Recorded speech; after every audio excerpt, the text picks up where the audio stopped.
At the end of the day, when America has to tap somebody to say, hey, stop playing, anybody who has an issue with that, you might want to ask yourself why, okay? Because see, at the end of the day, at the very end of the day, when Iran turned to us and said, in America, y'all tread light, you next, Trump was supposed to do what he did. Tap him. Hey, who you talking to? Stop playing with me. Go play with your mom. Don't play with me. That's what you're supposed to do when you run in the free world. You see what I'm saying? I don't care who is in office. They all would have did the same thing. Don't let them lie to you. Don't let Scammer come back here and lie and tell you, oh, see, I told y'all, y'all should have got me. I should have did it. I wouldn't have never. She lying. America don't become a superpower without tapping a few people, okay? So with that being said, Black America in particular, unless you serving in the armed forces, why you worry about it? When them folks come around here and start the dropping bombs, you think they gonna go hit little old Macon, Georgia, or the Ninth Ward of New Orleans? Do you think they gonna drop the bomb on Dade County? Do you think when them people sitting down strategizing, they war strategics, they war strategy, do you think they said drop me off on Bankhead so I could drop this bomb on the corner of Seatham and Gresham Road or something like that? No, girl. I keep telling y'all be wanting to get into confrontations that's above our pay grade, and that's big. This is above our pay grade, girl. Let them clears fight amongst each other, girl. I mean, what else can you do anyway? What else can you do anyway? What you gonna do? Okay? At the end of the day gotta end. So, yeah, America did what it was supposed to do. Just tap. Hey, stop playing with me. Go play with your mom. You know what I'm saying? And it is what it is. And whatever come from that, that's what we supposed to do as Americans. That's how we roll. I mean, if you're new here to the concept of America, welcome to the party. You're late. Every single war we fought was on some BS, and on America on some BS. So yeah, welcome to the party. You're late. If you think Trump is just the worst thing that ever happened to America, you must have just got here this morning. Okay. But with that being said, shout out to everybody in the video. Y'all get the likes up on the video. Let them folks fight their crimes. We just gonna pay attention, girl. We just gonna pay attention. Somebody said they had a bomb threat in Miami. They was trying to get the Cubans. They wasn't looking for y'all. Y'all stay in the pork and beans. Hey, they was looking for Tony Montana and them. They wasn't looking for y'all. Y'all go back to the pork and beans. Let them deal with what they got to deal with, okay? You go back to the pork and beans. Let them deal, okay? Because I'm telling you now, I'm going back to the project. I'm not getting in nothing that ain't got nothing to do with me. I'm telling you now. I'm going back to the, hey, as soon as it get, oh, girl, look, I don't even know. I know I be around here, girl. I be in the hood. I'm going back to where my eyes can't see. You feel what I'm saying? So I don't know about y'all. But whatever the case may be, just go ahead on back to the pork and beans. I think you'll be safe. I think if you live in Miami, and heard about a bomb threat, I'm pretty positive Miami Gardens and Dade County gonna be just fine. I don't know how I know this. I don't know if it's something that come up on me from the outside in or from the inside out. But something on the inside tells me the niggas in Dade County gonna be just fine. I don't know. I could be wrong, though. Let's move on. Let's move on. Hey, she doesn't care. Say, I'm amongst the clears. Let me go back to the hood, girl. You better. Now ain't the time. Now is not the time. Now is not the time to be amongst the clears. You're gonna catch a stray like that. Now is not the time. We have times to be amongst the clears. Now ain't one of them. Mm-hmm.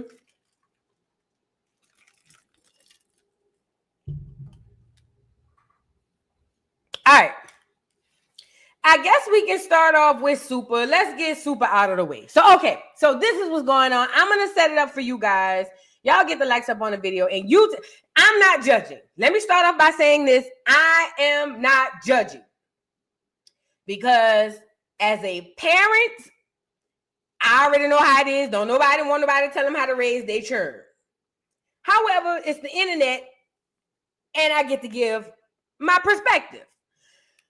So let's get into what's happening. So this is what's going on. So apparently Supa Cent, girl from New Orleans, had the crayon case and things of that nature. Supa Cent decides that she wants to share with the world, because she shares everything almost, but she wants to share with her internet friends that her daughter Leah shares a bedroom with what I want to believe is her stepbrothers. Please don't quote me, because let me give you the dynamic of what's going on. Supa Cent is engaged to Ray. Supa and Ray been together, what, 3, 4, 5 years maybe? I don't know. But Supa has been known to move on pretty quickly. Either way, I know Ray has other kids. I do know Ray has other kids. And Supa the type of girlfriend, she the type of girlfriend, every hood has them. Basically how it works is, I love your nigga, so I love your churn. You see what I'm saying? That's Supa. Supa the type of girl, she love her nigga so much, she love them churn too. So typically, Supa is the girlfriend you want your baby daddy to pop up on, only because she love the nigga so much, she gonna do right by the kids by proxy through the nigga. Does that make sense? Like, am I making sense to y'all? That's Supa. Supa is the girl you want when you and your baby daddy finish and y'all done and you really, really done. You really not trying to double back on this nigga and you really want him to go over there and figure out life. Supa is the girl you want to be your baby daddy, new old lady, because she gonna take care of them kids because she love the nigga too much. You know what I'm saying? Okay, so cool. So I do know Ray has children. And I know Supa has one other son. And I know Supa has god kids. But in this particular situation, Supa is a type of person who's talking. Well, Supa's talking about basically how she allowed her daughter Leah. Leah got to be about, don't quote me, don't get me the line. Because I was around when, I wasn't around, but I remember when Leah was born. Leah got to be about 8, 7, 6, 7, 8, 9. Don't get me the line. Please don't give me the line. But Leah has brothers, some step. I only see one biological brother because I don't think if Lou got other kids, I don't think she have Lou kids over there, but I could be wrong. I don't follow Supa like that. But either way, Supa, when Leah's brothers, and we don't know if this is step brothers or blood brothers, it don't really matter. Whenever they come over, they come to stay at Supa's house. Supa just basically put beds in Leah's room so that the boys can sleep in the room with Supa's daughter. Now, I'm gonna let you guys hear what Supa has to say, because Supa was receiving backlash, and Supa feels like, girl, y'all are projecting your childhood trauma onto my daughter and onto my household, and that's not how it's going over here. Now, one part that really got me, that really scared me, was she said, Leah know how to speak if something is wrong, because Leah has spoken before. Now that scared me, because that first of all gave me red flags, pause for cause. Then secondly, what do you mean before? Has Leah been put in a situation like this, compromising, where she's had to come forward and say something? And if so, how do you be so trusting? You feel what I'm saying? But again, I'm not judging. I'm gonna let Supa talk to y'all, and y'all we gonna discuss it when we finish. When she finished, y'all get the likes up on the video. Supa basically saying people are projecting that her daughter is good. Yes, you guys always think so left when it comes to certain things. I only show you what I want to show you. Leah has no problem voicing when something is wrong. She's done it many of times. She's not afraid of nobody. She don't feel like nobody gonna hurt her when she's. Anytime Leah is somewhere by somebody's house, she's going to overly FaceTime me because she misses me. She has separation anxiety. She could be by Kelly, she could be by Ray, she could be by my mom, she could be by her dad. She's going to FaceTime me. Her sharing a room with her brothers, that's temporary. Her brothers is not here 24/7. Her brothers is not here. here every day. We put them in a room together for when they come over. If y'all realize, Noah and Dallas only was coming over here 2 times a week. So her sharing a room with them, it's not like they be together every day, all day. And you can't just tell somebody what to do with their child. You do what you want with your child, and I'm gonna do what I want with my child. Leah got her own room by Ray. She got her own room here too. I put an extra bed in her room for Noah and Dallas for when they come over here so they can all be together because they asked to be together. They asked to be together. Y'all gotta stop putting y'all old stories that happened to y'all when y'all was children on other people's kids. My child have no problem saying if somebody was touching her, harming her, or doing anything they're not supposed to be doing. She said it's not no, oh, well, maybe she's not gonna say it. No, she is gonna say it. She said it before. She has no problem ratting the motherfucker out. Now, this is the part that scares me. This is the second time she says her daughter don't have a problem saying if something is wrong or if somebody touching her because she said it before. If, and God forbid, I pray nothing happened to this beautiful baby girl, Leah, but if, God forbid, something close could have happened before, I think this is the part where I'm like, okay, now you lost me. Because if she's been in any type of compromising situation, I don't care if it was unfortunately sexually or anything. If she's been in any type of situation where she's had to, that would make me scared for me as a mother. But everybody different. This is not the judge suit. This is just, I'm saying, like, I'm trying to figure out the reasoning behind, is it more or less to be right or is it more or less to be safe for your daughter? That's the question. But when she said she's done it before, that gave me pause for concern. She's not gonna be afraid to say a motherfucking thing. This is why I didn't want to share certain things, because y'all always thinking something deeper than what the fuck it is.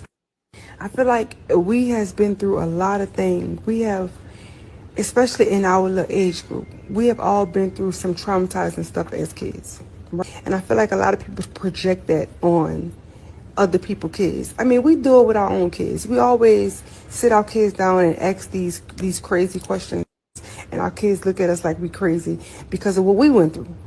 And that's it. And it's okay. Of course, we create these safe spaces for our kids to talk to us. I get it. But we also do deal with a lot of trauma from what happened when we was kids. So I don't want y'all, don't do that with my kids. Do that with y'all kids. Do that with whatever going on y'all side. Just because y'all think I show every bit and piece of stuff that going on, I don't. If I didn't trust my child somewhere, she wouldn't be there. If I didn't trust my child by anybody, she wouldn't be there. Leah don't sleep by no anybody house. She don't go by no anybody house. She go by Kelly. She go by my mama. She go by her dad, and that's it. That's and they. That's it. That is all. Leah is a very vocal child. Leah spends so much time with me. Wherever she goes, she calls and she wants to come home. That's just who she is. And don't forget, a year or two ago, I always posted how when she listened to a sad song, she started crying and said how much she missed her daddy. Does that mean something bad is going on over here too? Does that mean I'm doing something I'm supposed to be doing with her? Does that mean I'm touching her? When she hear a sad song, she call her daddy and says she miss her daddy. So y'all gotta stop thinking so deep into stuff. Listen, I be telling my friends who newly have kids, if you let your child sleep in the bed with you all the time, it's hard to break. I was like that with Trey. Trey slept in the bed with me for a long time, and it's really I didn't got so accustomed to it to when Ray not here, and it's just me and Trey. I tell Trey can get in the bed with me because I got take 2 days to get so I know how hard it is to break the cycle of your child sleeping in the bed with you, and not just that, but I really got to the point of saying I want Leah to sleep in her own bed because her daddy started doing it too. Like at first I kind of felt the way when Leah came home and told me, Candace be locking the door, and I'm like, why did we locking my baby out the room? And then I had to realize Leah is too old to be sleeping in the bed with Lou and her girlfriend. Leah's too old to be sleeping in the bed with me and Ray. At some point they're just too old to be in the bed with your partner, especially when it's not their dad or it's not their mom. Like it's just too old. It got to stop at a certain age. So when I talked to her about it, and she said, she let Leah sleep in her own bed. I'm like, well, I'm glad they practicing it by her daddy house. So let me start practicing it too. So it got to the point where when Ray is not here, I even still try to make her get in her own bed. But I be missing her too. I be wanting her to be in the bed with me too. But I got to break the cycle. These kids got to sleep in their own bed. They do. Like they just right now. Think about it. Nobody be 9, and they will all be in the bed with us. If 3 kids in the bed, we be all jammed up tight. We don't have no space. It's nobody have personal space because we all just so accustomed to sleeping under each other. The cycle got the break. So when I told her she can't sleep in the bed with me no more, she had a meltdown. That's why she said I'm 6 years old, but I'm still little. I'm supposed to sleep in your bed. All this because she wanted to sleep in the bed with me. That's really all it was. All right.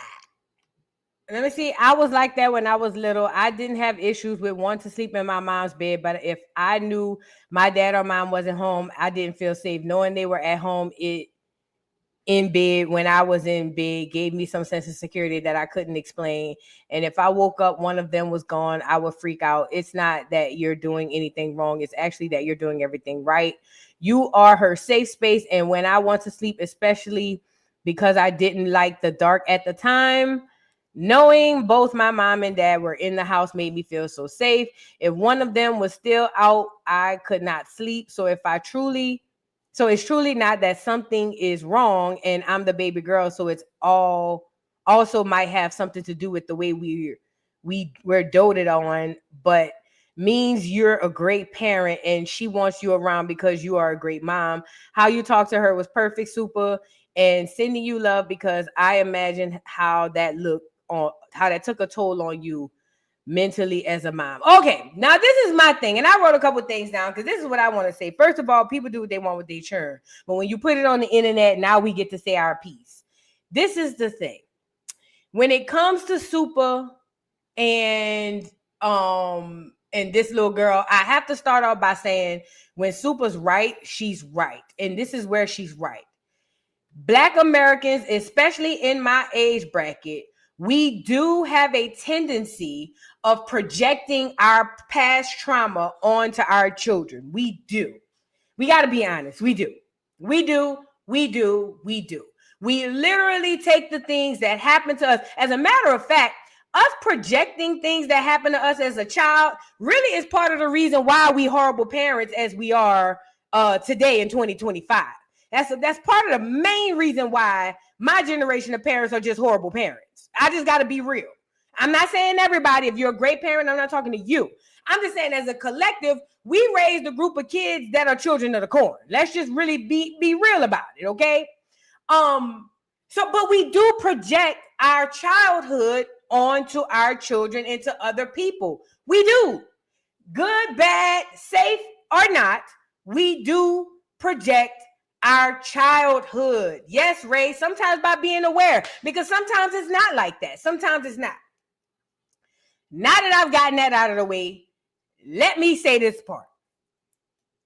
I'm going to give my response to this situation as someone who thank the Most High God and the ancestors. I'm going to give you my side of the situation from a perspective of someone who's never been touched on. Thank you, my mama. Thank you, Most High God. Thank you to my daddy. Thank you to my siblings, everybody and anybody, the ancestors who made it possible, God, for me to be able to hold on to my innocence as a child. I want to thank you because I understand that ain't something that everybody could say. And I know that I am one of the lucky ones. So for me, this is no drag, no brag or nothing. This is just me because I'm giving you my perspective from someone who hasn't come from that type of background. I didn't come from that. And I'm going to tell you from how I feel, and I didn't have that to project onto this kid. I'm extremely uncomfortable. I'm very uncomfortable. And let me tell you why. The reason I'm saying that I'm uncomfortable and I don't have a background like that to project onto you or onto your daughter is because I understand that children, first of all, are very mischievous. Children are very inquisitive. Children are like a hard drive. You can just dump. And even back in my day when I was growing up, the boys were faster than the girls. Regardless of if the girls are faster than the boys now, there were certain things that were put in place to make certain kids faster than some other kids. And a lot of that come from trauma. But for the most part, you had to go sneak and find the magazines from your uncle who had the Playboy. Or you had to go sneak and find that crate full of CDs or DVDs that your uncle had in the back that your grandmother told you not to go back there. Nowadays, all these kids have everything they need at their fingertips. So now add that into play on top of the fact that children are like hard drives. They're literal dumps. Children take in every single thing you put into them. Good, bad, or indifferent. They do. So now you add that in, and I'm not saying that that's going to happen, but what I'm saying is it makes me uncomfortable knowing that, number one, these children, these boys are sleeping in the room with my girl, number one. Number two, them are not her biological brothers. Let's start there first. Them is play brothers. Them is the type of siblings that we siblings long as my mama is messing with your daddy. But the moment my mama and your daddy break up, it's F you and your daddy. You see what I'm saying? So they not even like real siblings. Y'all play brothers and sisters. So anybody who's been in that sort of mindset understands that, girl, the mindset of a child would be like, well, we not blood, no way. Come on now. Hello? I'm not saying that that's what's happening, but I'm going in the mind of a child. You see what I'm saying? We not blood, no way. So technically, anybody who played cash, get a little bit. Anybody who played house, anybody, y'all know what I'm talking about. Y'all know exactly what I'm talking about. Everybody wanted to be mama and daddy with the play cousin, not the real cousin. Because when I hunch on the play cousin, I'm not going to feel as bad. Because that's really my play cousin. We not blood. So I would prefer for me to be the mama and my mama friend's son to be the daddy. You get it? Come on now. Are we going to have a conversation or not? Now, I'm not saying that that's what's happening in this household because I ain't in there. But I'm just thinking back to my childhood. And maybe it's a bit of projection. I could be wrong.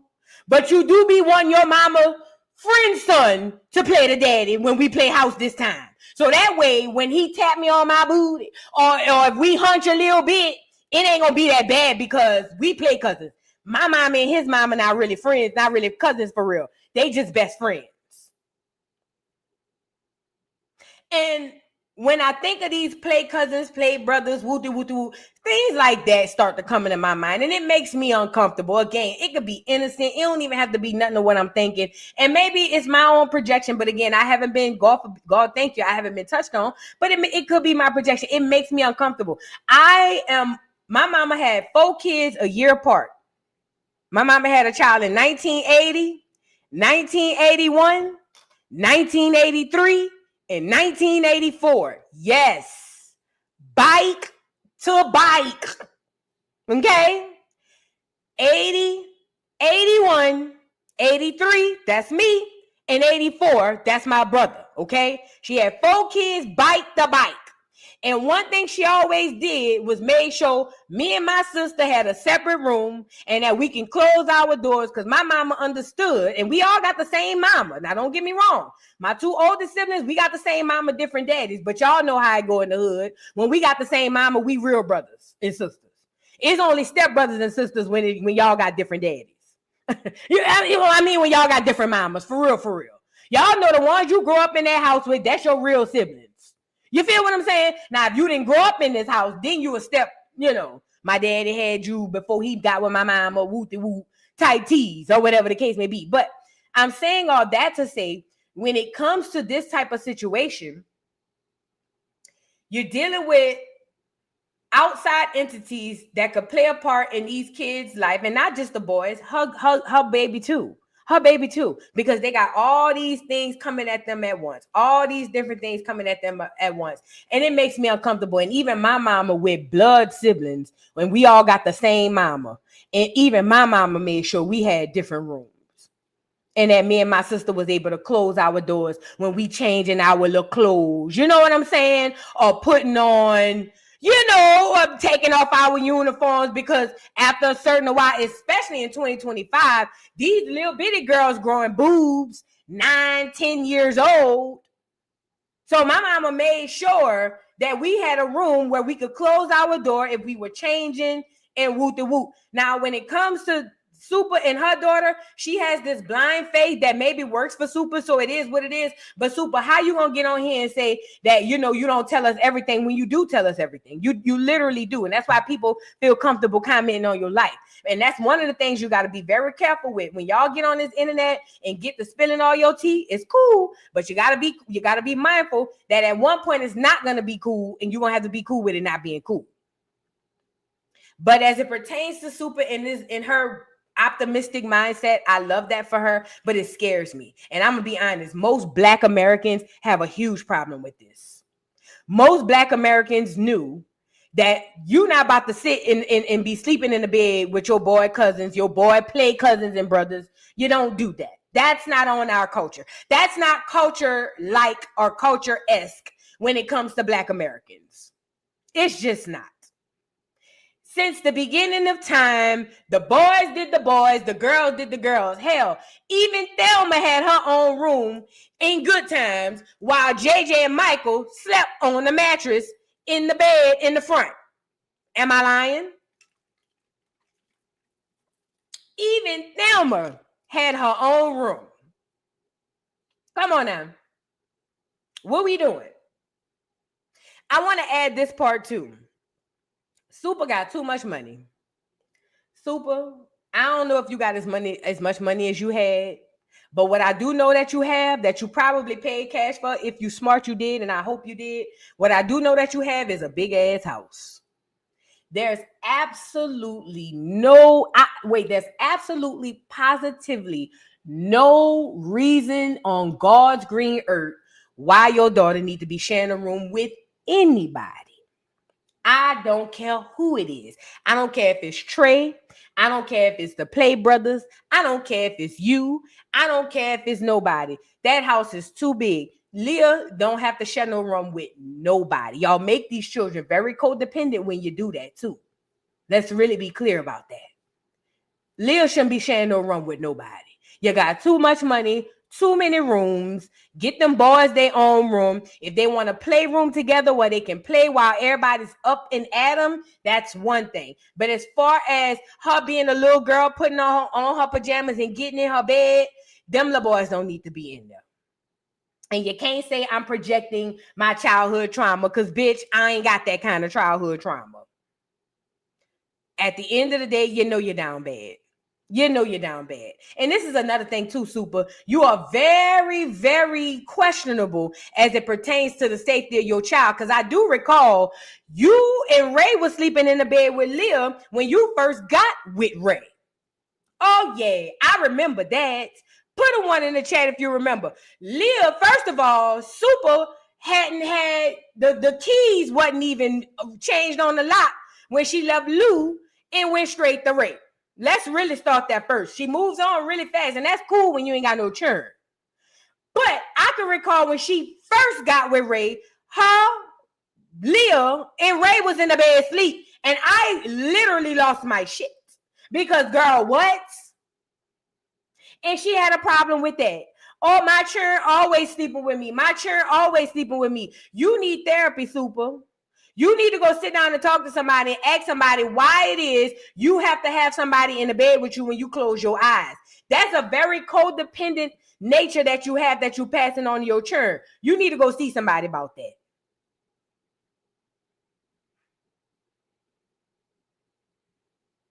You're too old. You're too grown. And you know better. Ain't nobody gonna side with you except the people who think like you. And some of them don't even think like you. They just say that just so they can ride the wave. Girl, at the end of the day, Supa, it looks bad because it is bad. Even if nothing happens, it still is bad. Girls should be girls. Boys should be boys. Leah got brothers. Ain't nothing wrong with having brothers. I grew up with 3 of them. But I didn't sleep with them. And we all got the same mama. Okay?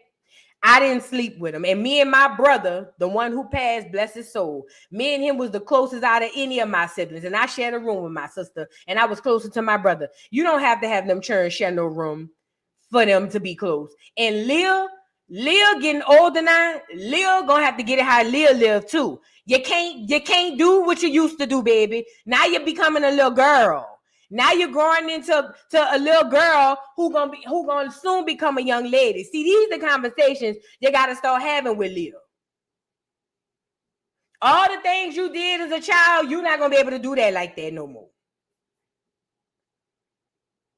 The world is not gonna wait for Leah, unfortunately. And Supa, like I said, you got too much money, girl. All you had to do was make a playroom for them children to cohabitate in, or whatever the case may be. You could have did a playground, you could have did a playhouse, bitch. All that money and land and girl, you could have built a tree house in the back and let them children go play back there. It's so many things you could have did. Don't get on this internet telling us not to say nothing about you making questionable decisions for your child. And you really do need to go see somebody about your codependency, because you need to stop feeling like you need to sleep in the bed with people. That ain't right. Something is wrong with you.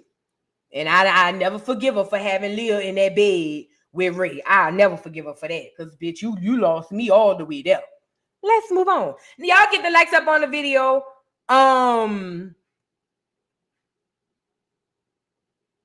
Let's get the likes up on the video. All right, now let's get into this B. Simone tea. So y'all, have y'all been hearing this B. Simone stuff? First of all, B. Simone did a podcast. And let me say this. I'm gonna be honest.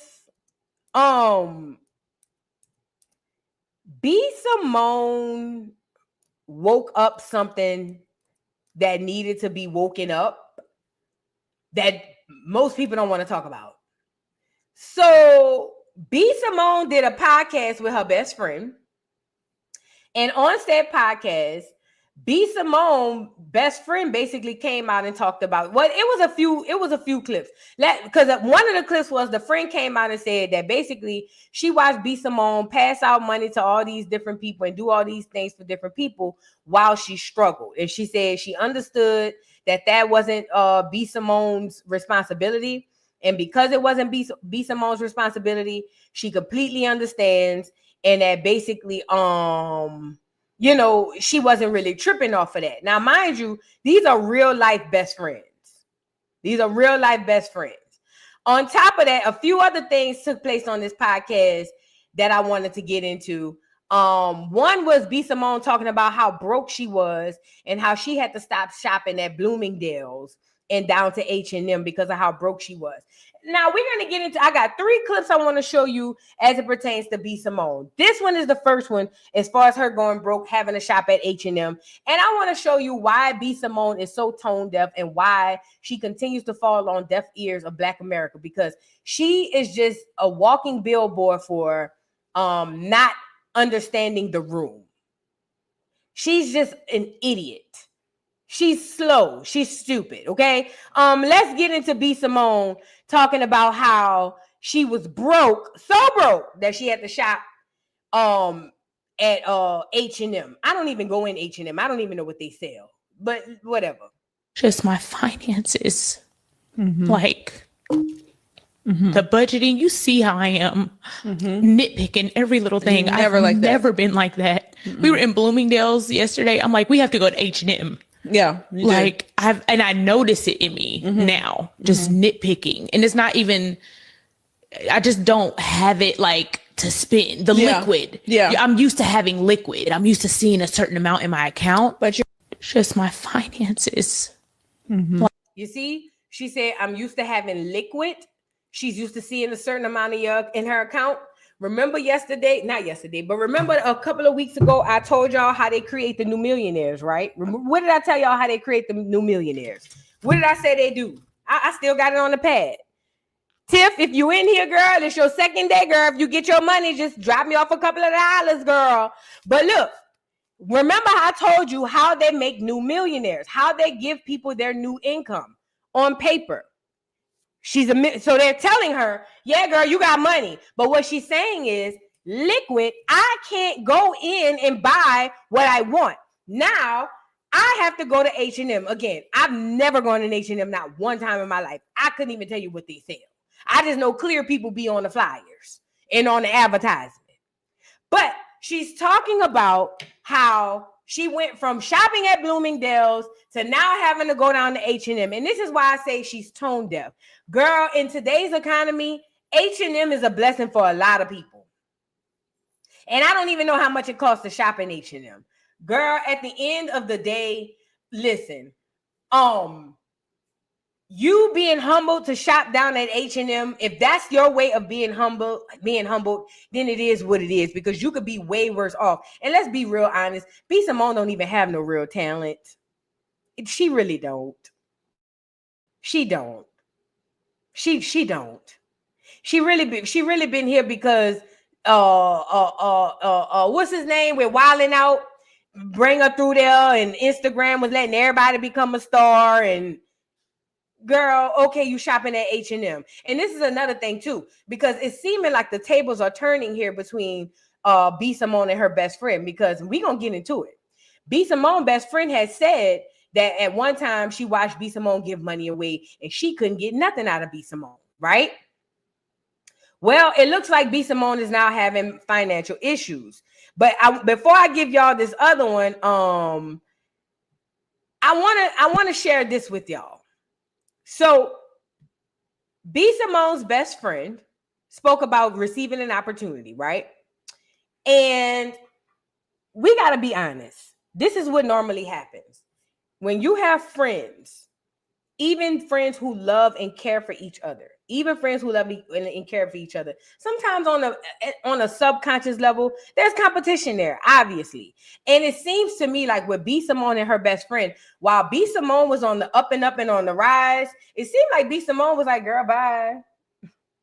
You know what I mean? To her quote unquote best friend. Now, I'm pretty positive this best friend was there whenever B. Simone needed an ear, whenever something was going wrong, B. Simone could call her. I'm pretty sure she was there. However, when B. Simone was on her incline, it seemed to me B. Simone basically told her best friend to kick rocks, and she left her down there on her BS by herself. So in this particular clip, B. Simone is talking about how her best friend got a opportunity for something and she felt the way about it, and it was an honest jealousy, but yet and still a jealousy. And let's get into it, because it seems to me like it looks like now the best friend is on the up and up and B. Simone is kind of on the decline. Check it out. Recently I have this opportunity and I called you and I told you about it, and you were just like, okay. And you called me back. I called her right back, y'all. I was so convicted. I was so convicted. You were like, I didn't like how I felt when you told me that. And I was like, what do you mean? You were like, I don't know what it is. I'm talking this out in real time. But whatever it is, I don't like what I felt. And I said, did you feel jealous? And you were like, I don't think I feel jealous. Because we went through all the emotions. She's like, are you angry? Are you sad? Are you jealous? I was like, I'm not jealous because I don't want what you have. I'm sad and I'm angry and I'm upset that I'm not doing it with me. Yeah. Like, we're not working together. Yeah. Like, I don't have that. Y'all, let me tell you something. Anybody that's in my circle, I want to work with you. I want to put you on. I'm putting you in position. I like doing it together. You do. How can we do this together? So why didn't you, B. Simone? Why didn't you? If B. Simone is the type of girl who loves putting people in position and putting people on, and I like working together, why didn't you? When B. Simone was out there passing out $100 bills and putting people on and all, why you never thought to reach back and go get your friend? Like, even if your friend ain't even act like she wanted to get on, you ain't never think to be like, friend, come on, friend. Now, that's one thing I will give, and I will always tip my hat to Judy, Supa, and Tokyo, and Black Smoke. They literally put each other on. That's what real friends do. And you don't put somebody on so when Mad Day come, you can say, if it wasn't for me. I put you on because you're my friend. I care about you, and I want you to eat. Yep, Oprah, another one. Oprah put her friend on. My thing with B. Simone is, if you that girl who want to work with everybody, why didn't you go get your friend? You should have been when got your friend. Don't come now and say, oh, I felt some type of way because I like doing it together. You could have done it together. How can we make money together? How can we build together? How can we grow together? How can we all pitch in together? How can we be millionaires I want to do it together. Yeah. And there was a point in my life where I had that and it was crumbled. So I feel like since that has ended, that season, I've always yearned for it again. But it's just been a season of solitude for 2 damn years. Maybe the longest season ever. The longest season ever. Yeah. And I think, I know that's what it was, but I was so convicted. I called you right back. I was like, that's not right. Yeah. Like, your friend, she just told me she was doing something so bomb, so great. And I was like, oh, okay. Like, I was like, that's disgusting. Yeah. This has to get out of my heart. For sure. Like, what? But if we just did that, nobody's looking for the perfect friend. Man. I just want my friends to be aware. And honest. I'm okay if you feel a little jealous. Address it and fix it. Recently, I have this opportunity and I called you and I told you about it. So it's obvious this is what it seems to me is happening. It seems to me like the friend is on the up and B. Simone is on the down. And it seems to me now, while you're on your way on the downward side of the escalator and she's on her way upward, it's starting to dawn on you, yo, it's things that I could have done with my friend. Or things that I should have done with my friend. And now, because you haven't all the way made it down yet, you still on the decline. So you still up. You just on your way down. And now that you can see it's getting closer and closer, meaning down, it's getting closer and closer. Now perspective is starting to kick in. And now it's starting to make more sense that X, Y, and Z. Oh, I probably should have. But this is my thing. This is just me. There is definitely jealousy there. Some people get caught up in their own success to where they literally forget about everybody around them. And that's cool. But my thing is, when you forget about everybody around you, keep that same amnesia, because I don't need you coming back talking about shoulda, coulda, wouldas, and I wish I would have, and I didn't. And, as a friend, now that I'm thinking about it, because I like to do things together. And no. Because I'm pretty sure this girl been your friend long before you even came into some sort of quote unquote fame. You heard her say she'd been in the stupor for the past 2 years. She hadn't been able to take off like she was during the panorama and all those things. I'm going to say this. I know if I were but again, who knows the history of these girls? But if I were in a B. Simone situation and my friend needed, she ain't gotta act. She good. She straight. It's on me. I got it. She good. She straight. As a matter of fact, I don't want to give her nothing.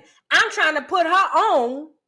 I'm talking about on hard, so that if things go left on my end, at least I could be like, hey girl, remember I put you on, girl? Hey girl, give me a little cup of water, girl. I'm hungry. I'm thirsty. You see what I'm saying? To help her make her own money to feed her own family. That's just me. But I understand maybe she wasn't a friend to, maybe B. Simone wasn't the friend she thought she was to this girl, because a lot of people think that time makes friendship, and it doesn't.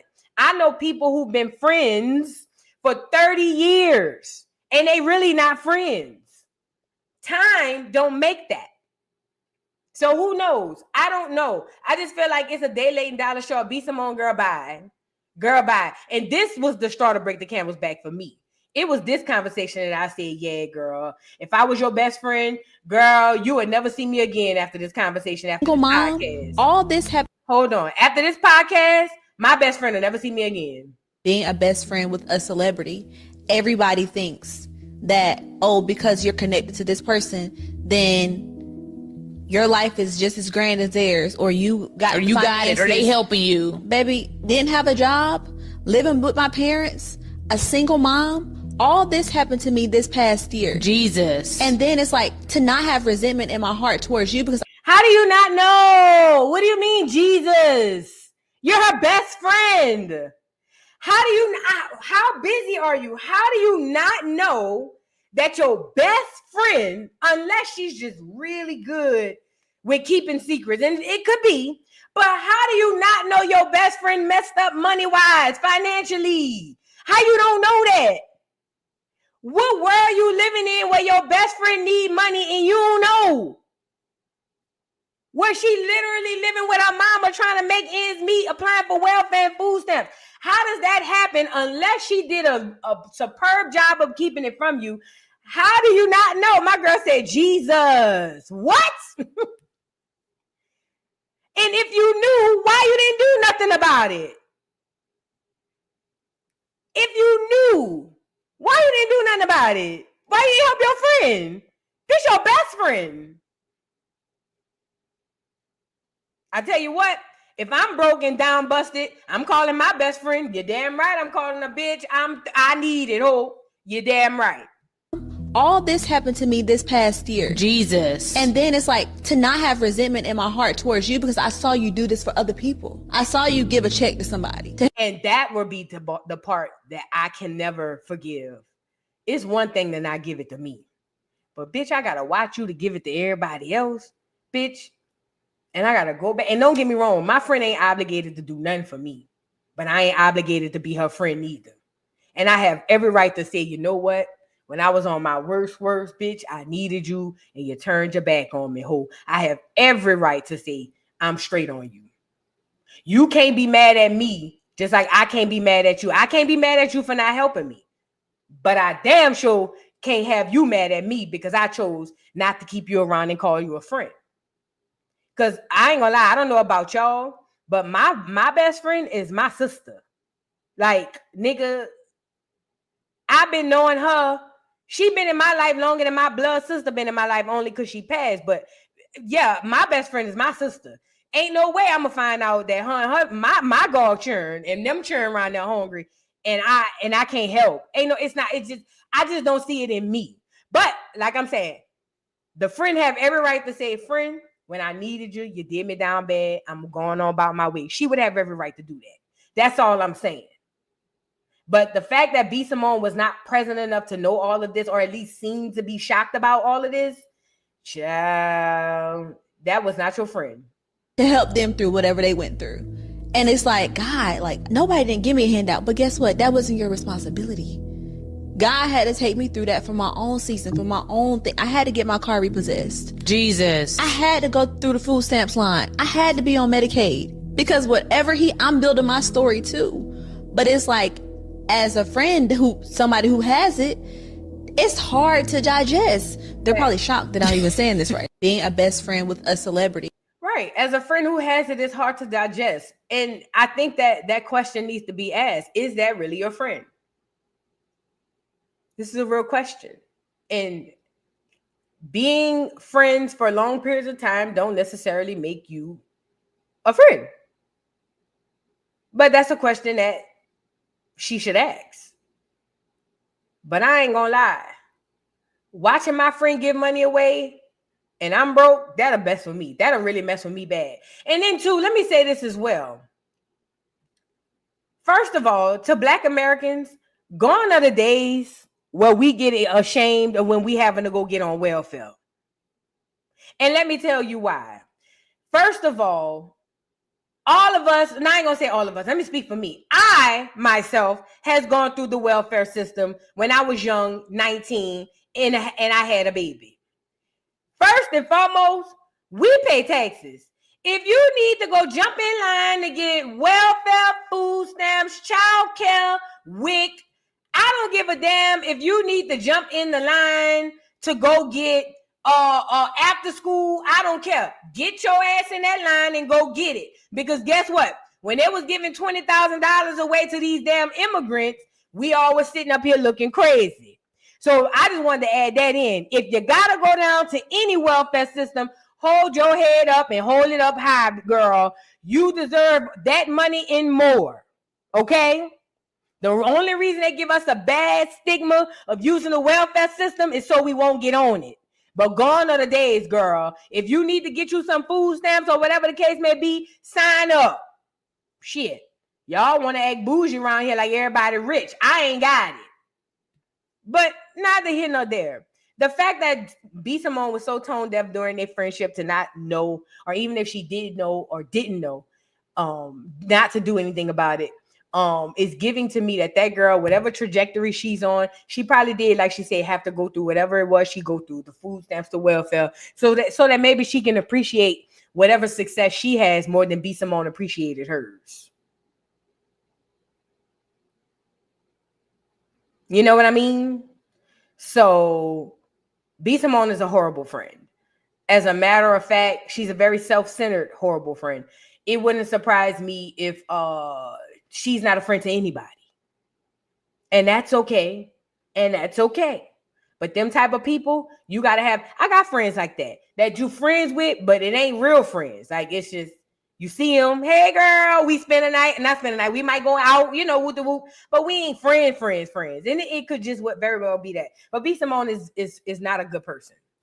I can tell. And I don't care who she gave money away to. I watched Krishan do the same thing, giving money away to all these folks, and her mama still strung out on drugs, and her siblings are still living in poor poverty. So it don't matter. It's all for show. All of this is for show. All of this is for show. Nigga said B. Simone is AI. You know what? Wouldn't surprise me. Y'all know how I am. Wouldn't surprise me. Quiet as is kept. I'm glad you said that. I think a lot of people AI. I do.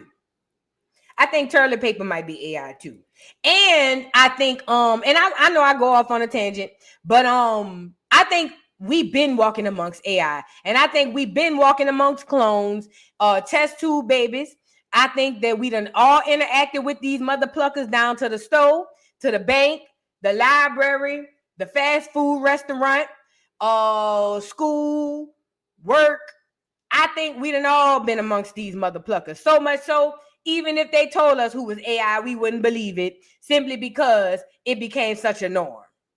Okay? So it wouldn't surprise me if B. Simone is AI. She's kind of pointless like Elon Musk. You know what I mean? It wouldn't surprise me none.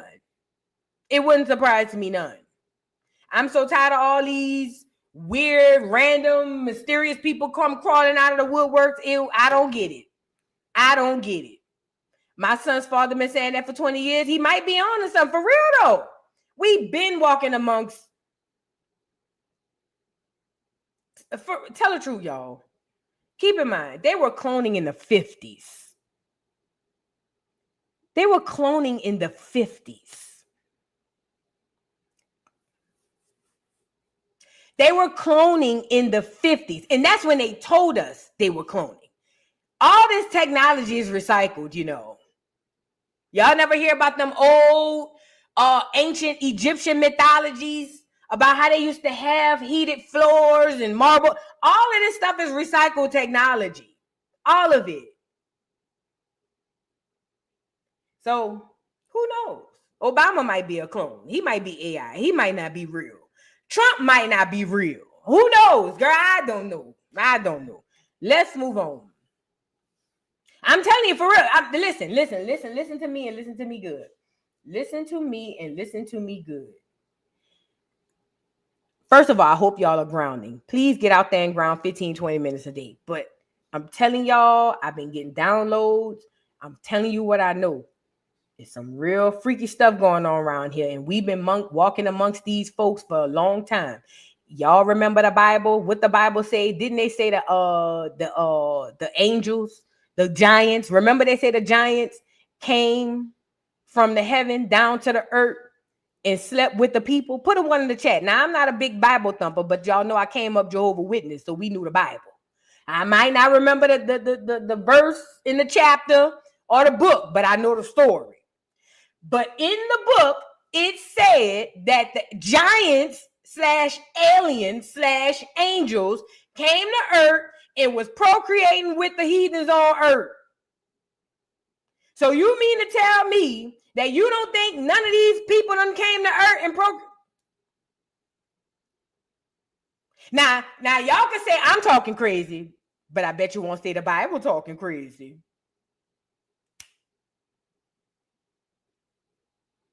Yep. And them churn that them giants was having, them aliens, when God found out, God said, oh, hell no.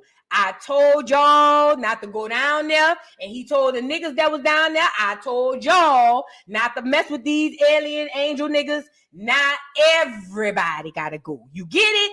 Yeah. Yes, he did. I was there.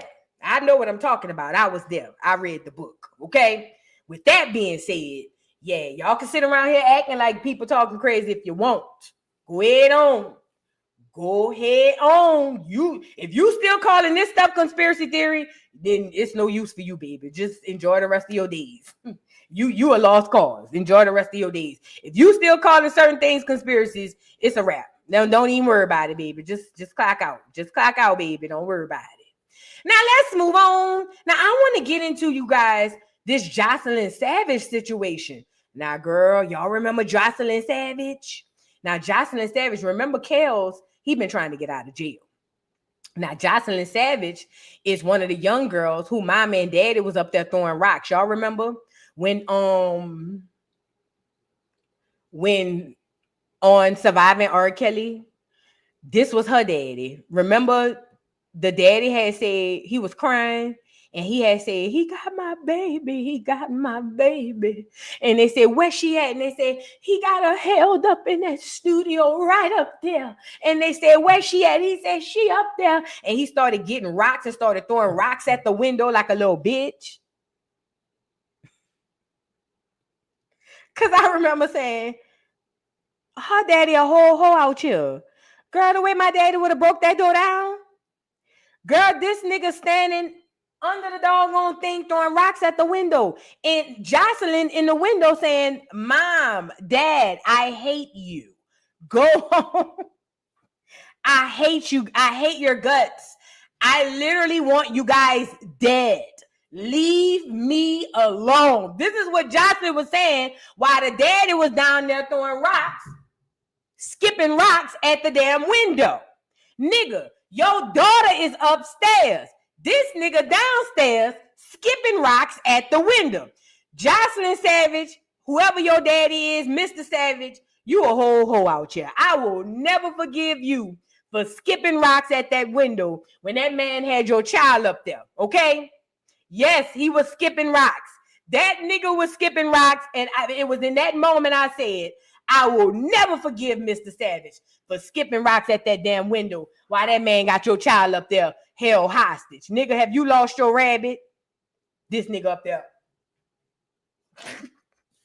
Look. He in the confessional. Oh my God, so Mr. and Mrs. Savage. Oh my God, is everything okay? What's going on? And look at Mr. Savage. Well, you know, my daughter, he's got her up there. She by herself. As a father, what am I going to do? How as a father, I'm supposed to look myself in the eye and my daughter up there. And they say, you can go get her. And that nigga got a few rocks and went to skipping them bitches at the door. Bing. Look, that bitch was skipping them. Look, you should have seen them downstairs at the bottom. Now, mind you, this like a 15-story building, so the rocks wasn't going up there no way. But he was skipping them anyway. He was, ooh, that bitch was skipping them. Look, Jocelyn, Mama and Daddy love you, girl. Come home. Kels, let my daughter out. Give her free. This nigga up there skipping rocks. I said, what? Nigga, you supposed to drive the whole pickup through the door. What is you doing?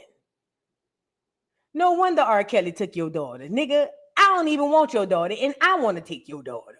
Have you lost your mind?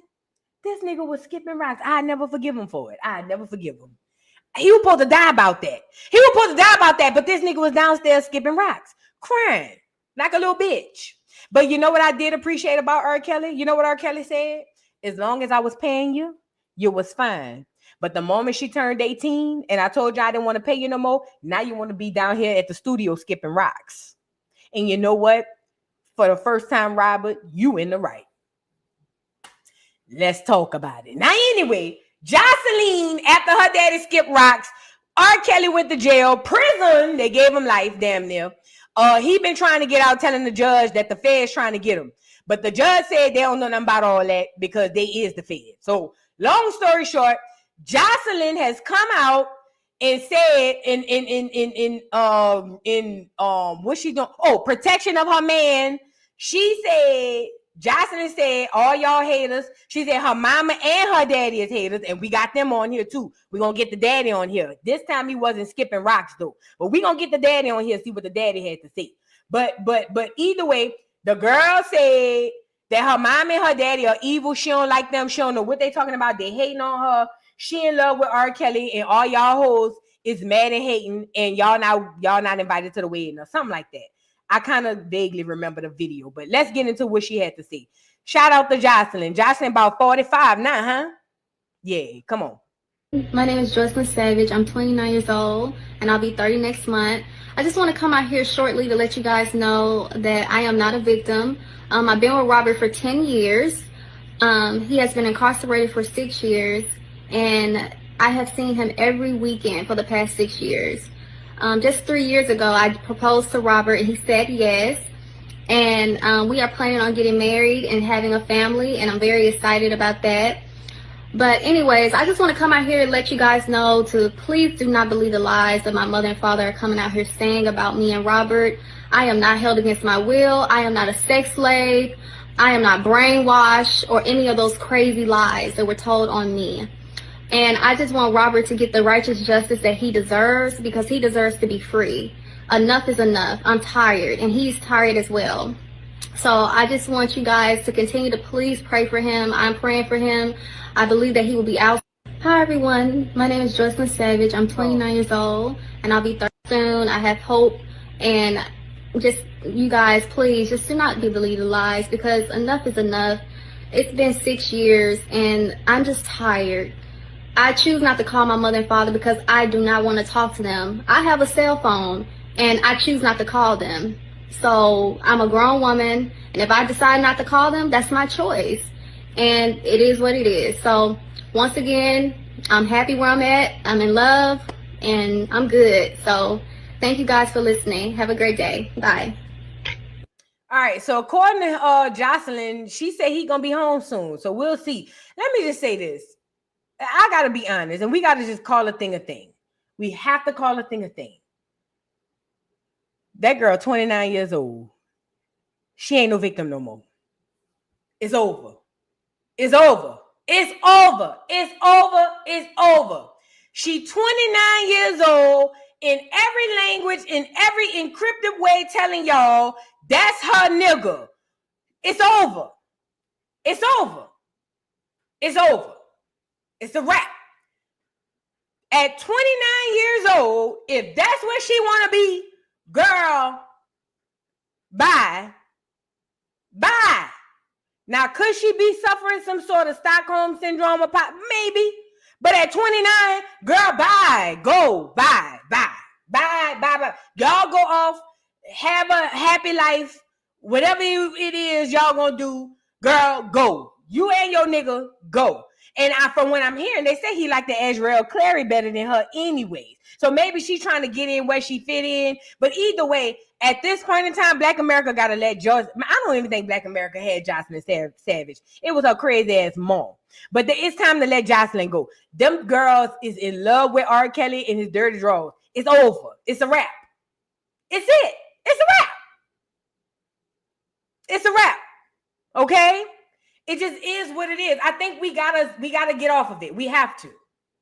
And the girl is literally telling y'all at 29 years old, and she told y'all this at 18 years old. She told y'all this at 16 years old. That girl don't want nothing to do with her crazy ass mom and her ditzy ass paw. Now that tells me that I need to be looking into what done happened in the Clary household, not Azrael, in the Jocelyn Savage household, to where this girl would rather leave her parents and cling to a weird, strange man.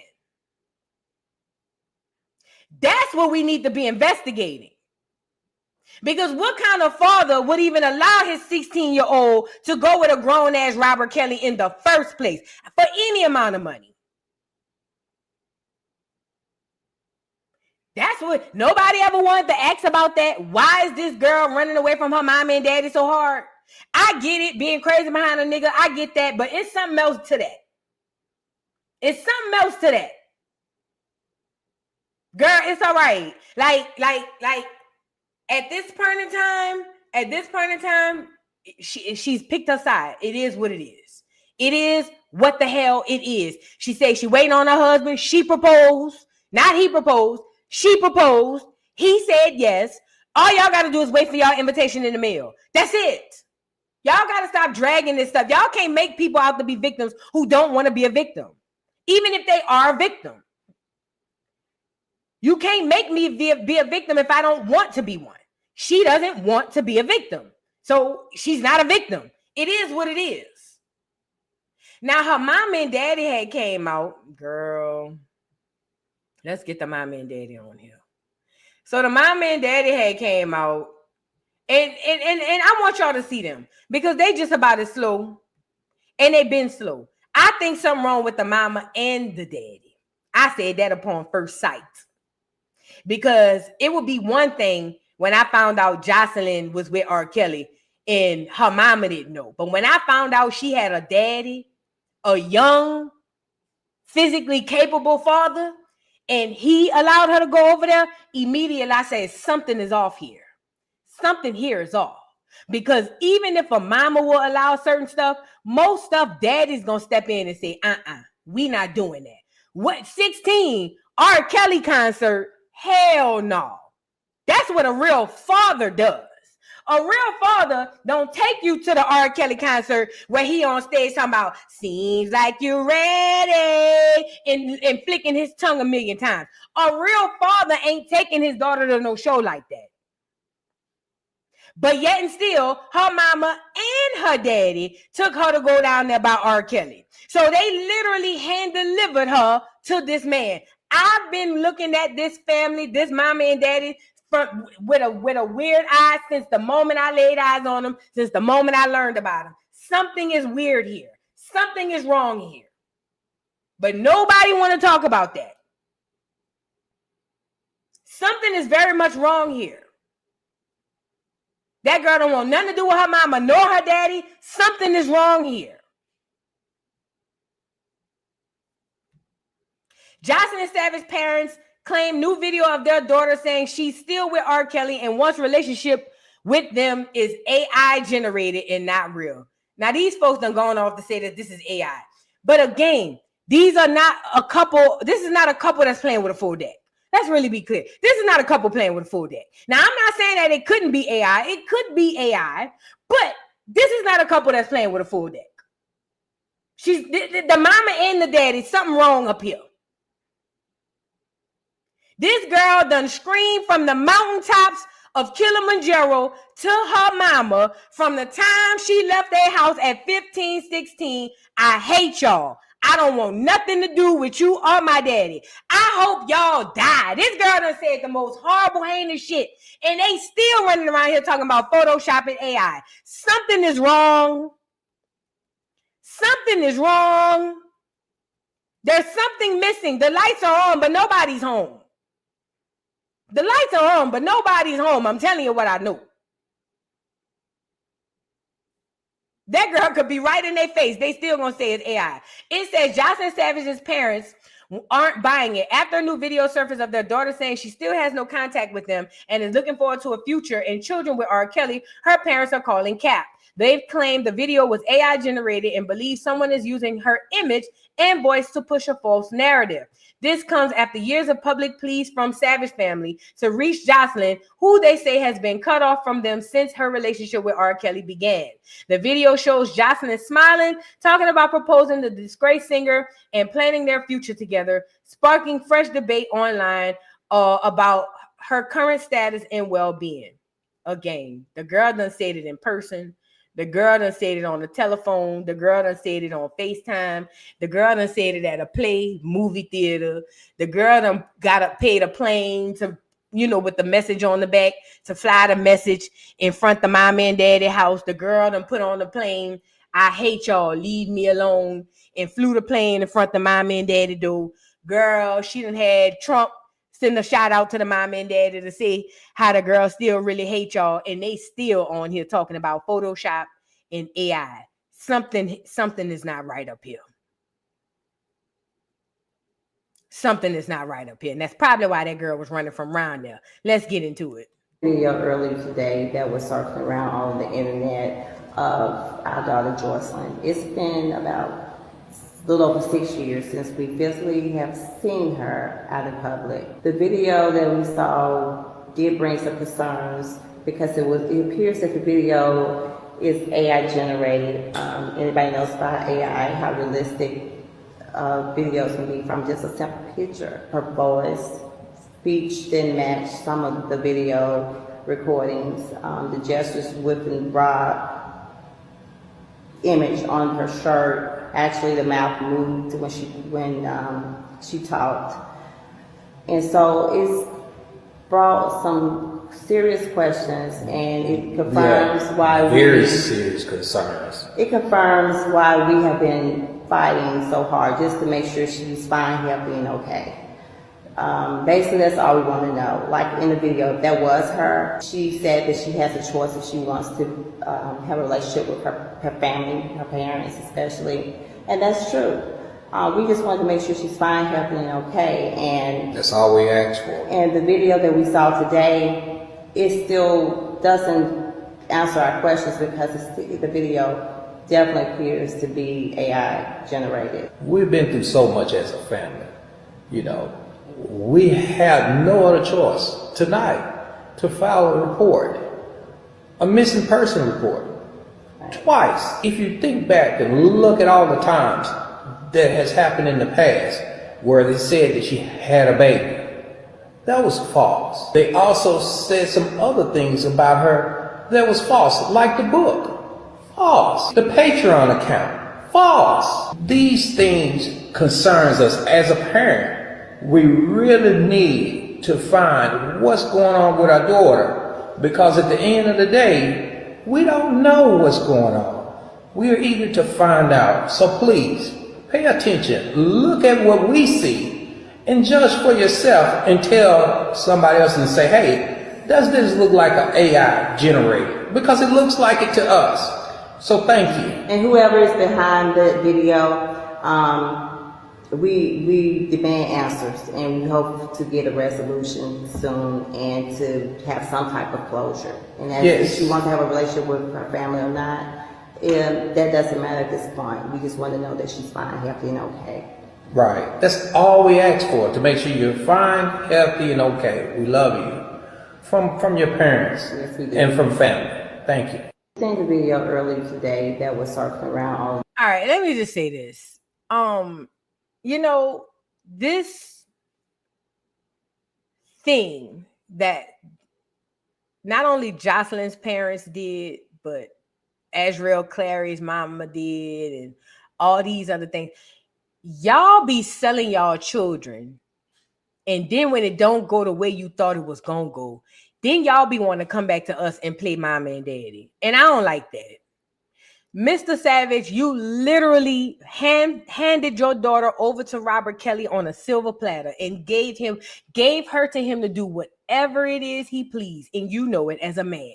You literally walked your daughter into that man's home. How dare you get on this internet and now talking about as concerned parents and it's AI, because if she really don't want to talk to us, she could just tell us and we it's AI and we gonna file a missing police report, a missing persons. The girl is 29 years old. 29. You walked her to her new home, sir. You and the mama. You literally gave her, you wrapped her in a bow and gave her to Robert Kelly. You, sir, do not get to be a parent after that. The one thing Robert Kelly said, and he said a lot, but the one thing he said, if I don't believe nothing he said out of that whole documentary, was this. As long as I was paying them their money when their children was under 18, everything was cool. The moment the check stopped at 18, now all of a sudden I'm a predator. That I believe him on.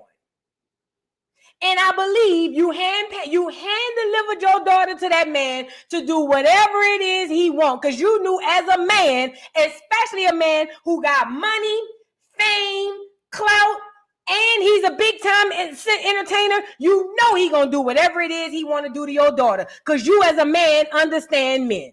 And you hand delivered your child over there. Now you want to come over here and tell us it's Photoshop and AI? Boy, you and your slow ass wife could go kick rocks, okay? Both of y'all look a mess. Y'all stupid. We never respected y'all, and we never will. We even and only people who couldn't see beyond the tearing down of Robert Kelly, and I get that because I was in that mode too. But only people who couldn't see beyond the tearing down of R. Kelly couldn't even see that the only reason R. Kelly existed is because of people like Mr. and Mrs. Savage, who literally walked their children into the man's arms. You see, R. Kelly can't go to the schoolhouse and pick these girls up one by one and grab them by the hand and walk out the door. They got to be brought to him, or it's got to be set up to where he can get these girls. And Mr. Savage, Mr. and Mrs. Savage walked what's the daughter, Jocelyn, in there for that man to do whatever he pleased, and it didn't matter as long as he was lining y'all raggedy ass pockets. And I heard y'all they from Acorn. Where they from? What, they Cuban or something? Because you walked your daughter right in there. She hates you. And mama, you need to be trying to have one-on-one conversation with your daughter to see if something could have possibly happened between her and her daddy. Because there's a reason why she don't want to talk to you, nor her crazy ass Paul. Hell, quiet as kept, you might be mommy dearest. You probably did some, you know what I mean? I'm just saying. Mommy, I don't know. Why this girl ain't trying to go back? That man in jail. If at any time she ain't want to go home, if at any time she ain't want to go home, it would have been when that man went to jail. That girl would rather sleep on a cardboard box under the bridge than to come to your house. That says a lot. Y'all don't want to talk about that though. What they Trinidadian? I don't know what they is.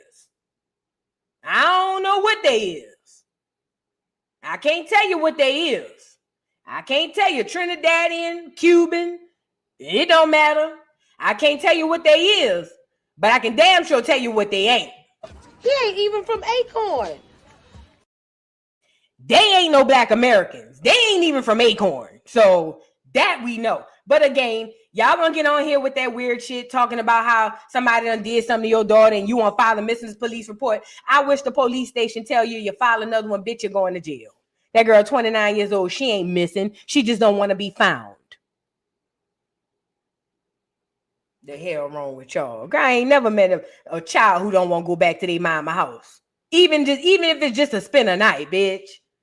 Damn. Let's move on. Girl, I'm just over Jocelyn Savage in her parents. Where's Azriel Clary? Wasn't Azriel the one he had dressing up like a little boy? Didn't he have one dressing up like a little boy or something like that? Either way.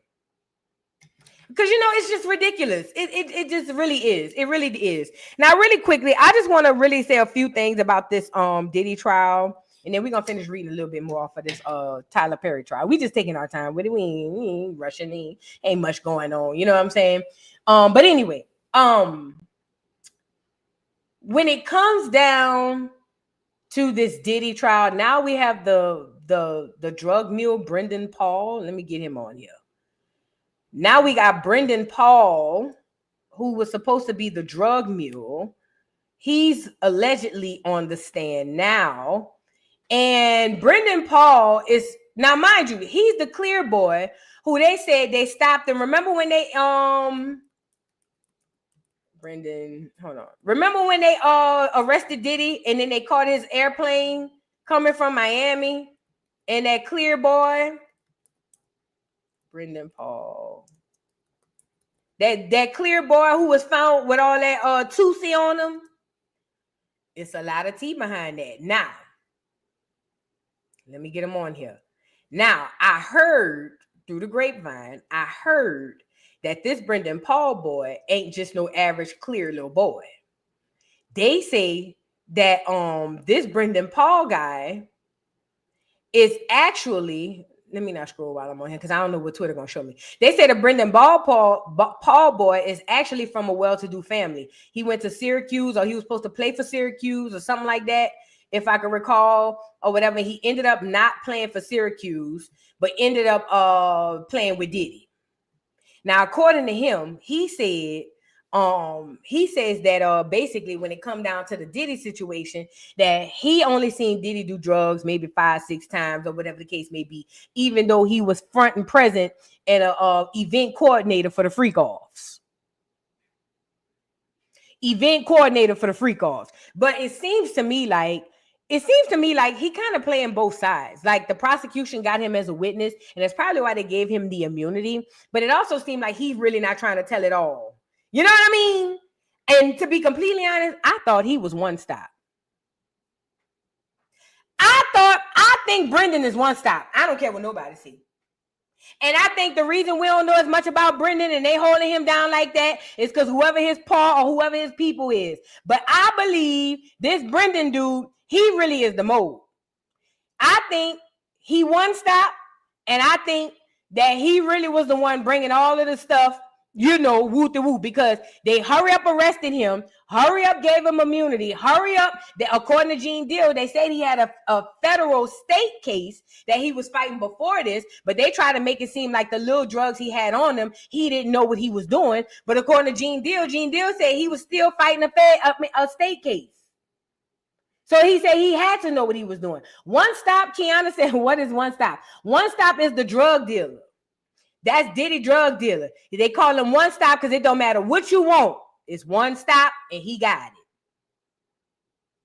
So that's why they called him one stop. But I think that's one stop. Now he done got up there and kind of testified kind of against Diddy, but kind of not. Basically like, oh, well, yeah, I seen him do it, maybe 6-7 times, maybe 6 to 10 times. Yeah, it's almost like I seen some stuff, but I didn't really see nothing. So I don't know if he's playing both sides. He gives me rich kid. Y'all, you know what it reminds me of? Because a lot of reality is played in these movies. Y'all remember on Power with Tariq friend, the rich friend who his dad and them could always peel him up out of stuff. So he get away with stuff, like he was able to get on the stand and say that he was the one that popped somebody because his dad and them got money. That's what this gives to me.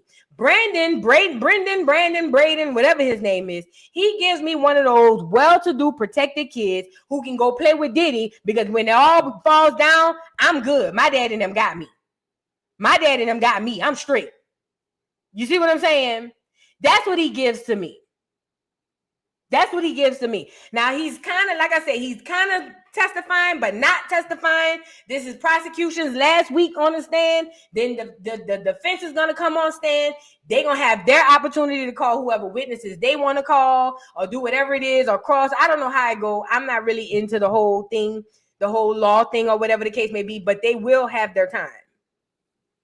And it will be coming up after this week. But from this guy so far, from what I'm hearing, it's not a whole lot they getting from him. And I think the prosecution feels some type of way about it because they feel like, man, like you supposed to be out smoking gun.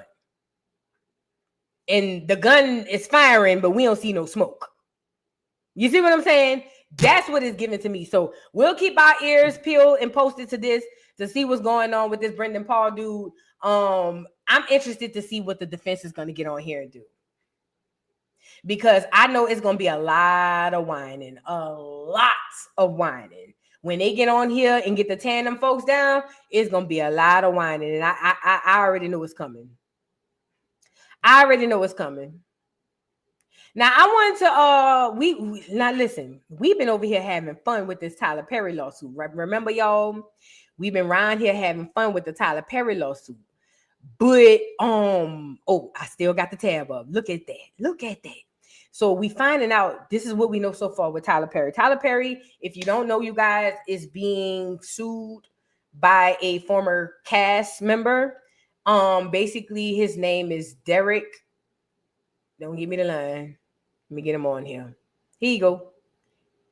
So Tyler Perry has been sued by his former castmate, a clear man, who Tyler Perry liked to bend over on the bike. Okay. So basically, Toilet Paper has a hankering for a lot of clear pankering. You feel what I'm saying? If you get it. He loves the pank. And I don't mean the club down in the valley where the girls get naked. See, we finding out that Toilet Paper loves the pank. Not only does he love the pank, he loved the pank so much that he decided to pay the pank more money than he paying the black women whose stories and backs he's riding off of this whole time. So he decided to get the pank, who was sent to him, in my opinion, by organized crime member and friend of Toilet Paper, the legendary events guy, or the events dude, who sent Derek Dixon over to Toilet Paper, and he had been getting high dollar as an actor ever since. Meanwhile, a Bug's Life round there, Taraji P round here with the eyes puffed up, acting like she getting paid the best money of her whole career. And I'm over here saying, girl, you done did all these box office movies, and it took for you to get put in a bad wig, in a bad situation with a bad man and a bad child, for you to finally get your just due. Bitch, you might need to go back to square one and look in the mirror and ask what the hell you did wrong in life. Just out of curiosity. You know what I'm saying? But either way, Toilet Paper done paid the white boy way more money than any niggers except Bug's Life on the set. And now we are finding out all the details about it, because just like the pank does, the pank is going to pank. What they do is they do enough to get you to trust them so that they can have something against you later on. And that's what's happening. Now, this young brother, nope, not a brother. This young pal has been giving us very, very, very detailed information about the things that have taken place, such as Toilet Paper telling him, shh, be quiet. Tonight is the night that we ride. 30 camouflage homers with niggas. I'm just playing. No, he basically told him, shut up, because he don't want people to think or to know that he wasn't, he didn't deserve to be there, that he was selected. So he said, shh, don't tell nobody. So the pank was being real quiet, but he was keeping receipts on the low. And the receipts he kept had Toilet Paper on here telling us that he was a top. And that his is so big that Pank here couldn't get braces to the back of his mouth, because it could really injure somebody of his stature. And that is the part that had me appalled. Y'all could get appalled on the gay part. Y'all could get appalled on the top part. Y'all could get appalled on Medea part. I got appalled on the big part. Okay? So, Toilet Paper told him, you can't get no braces. I didn't even know you could get braces back here. I didn't even know you could do that. That's when you got money, though. He said, you can't get them back here because they could hurt somebody who heavy like me. That's what Toilet Paper said. So now that we know he likes to reach the bottom of the punks, Toilet's words, not mine. He said, when you reach the bottom of these punks, they lose their mind. That's what Toilet said. Now that I know he likes to reach the bottom of the bottom, now it's giving to me that he's a predator and he needs to be put away forever. I feel like the punks shouldn't have to worry about if they gonna get the skeleton key unlocked when they playing with Turlet. But see, when you got money and you could do what you want, you feel what I'm saying? You get to tell, you know what I'm saying? You get to say things of that nature. So Turlet basically said, when you reach the bottom of these, what he called them? He didn't call them punks. What did he say? When you reach, the bottoms. When you reach the bottoms of these bottoms, it turns something on that make them go crazy. I said, oh, you nasty bitch. Yes, I did. So anyway, we found out he's a power top, drilling on the bottoms. He loves him a good Vienna sausage, the pink ones in particular. And he done got in the bed with that man and was trying to spoon that man. And that man said he don't do all of that, even though the man is childish, because he want to give up a little booty, but he don't want to give up no brain. See, he's childish. He's a very childish man. He want to give up the booty, but he don't want to give up no head. Now, that's as far as we got so far. Now, we're going to get back into it because at this point in time, Toilet Paper is trying to tell Vienna Sausage over here that I done had your booty. Now, I want your head. That's what Toilet Paper is trying to get down the throat, pun intended, of Lil Panky right here, okay? Now, where was I on the list? Oh, here we go. So back to what the boy had said. It says, at this point, he once again aggressively seized Dixon and groped his buttocks. Dixon once again did not reciprocate and froze up. Perry got the message and told Dixon to go to bed. Dixon was terrified and could barely sleep. From that moment on, Perry became extremely frustrated and possessive. Perry wanted desperately for Dixon to be attracted to him, but Dixon just was not. In one exchange, Perry sent pictures of himself from the Bahamas to Dixon. Dixon responded that the water looked nice. Oh, that's cool. Why would you say that, man? Tell that man the water looked nice.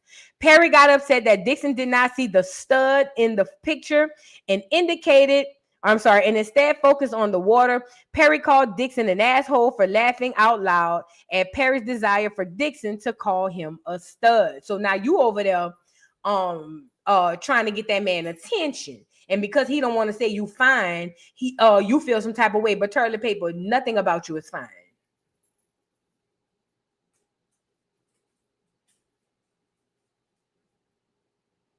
Moving on. It goes on to say, on or around October 18, 2020, and following Dixon's return from the Bahamas. See, hold on.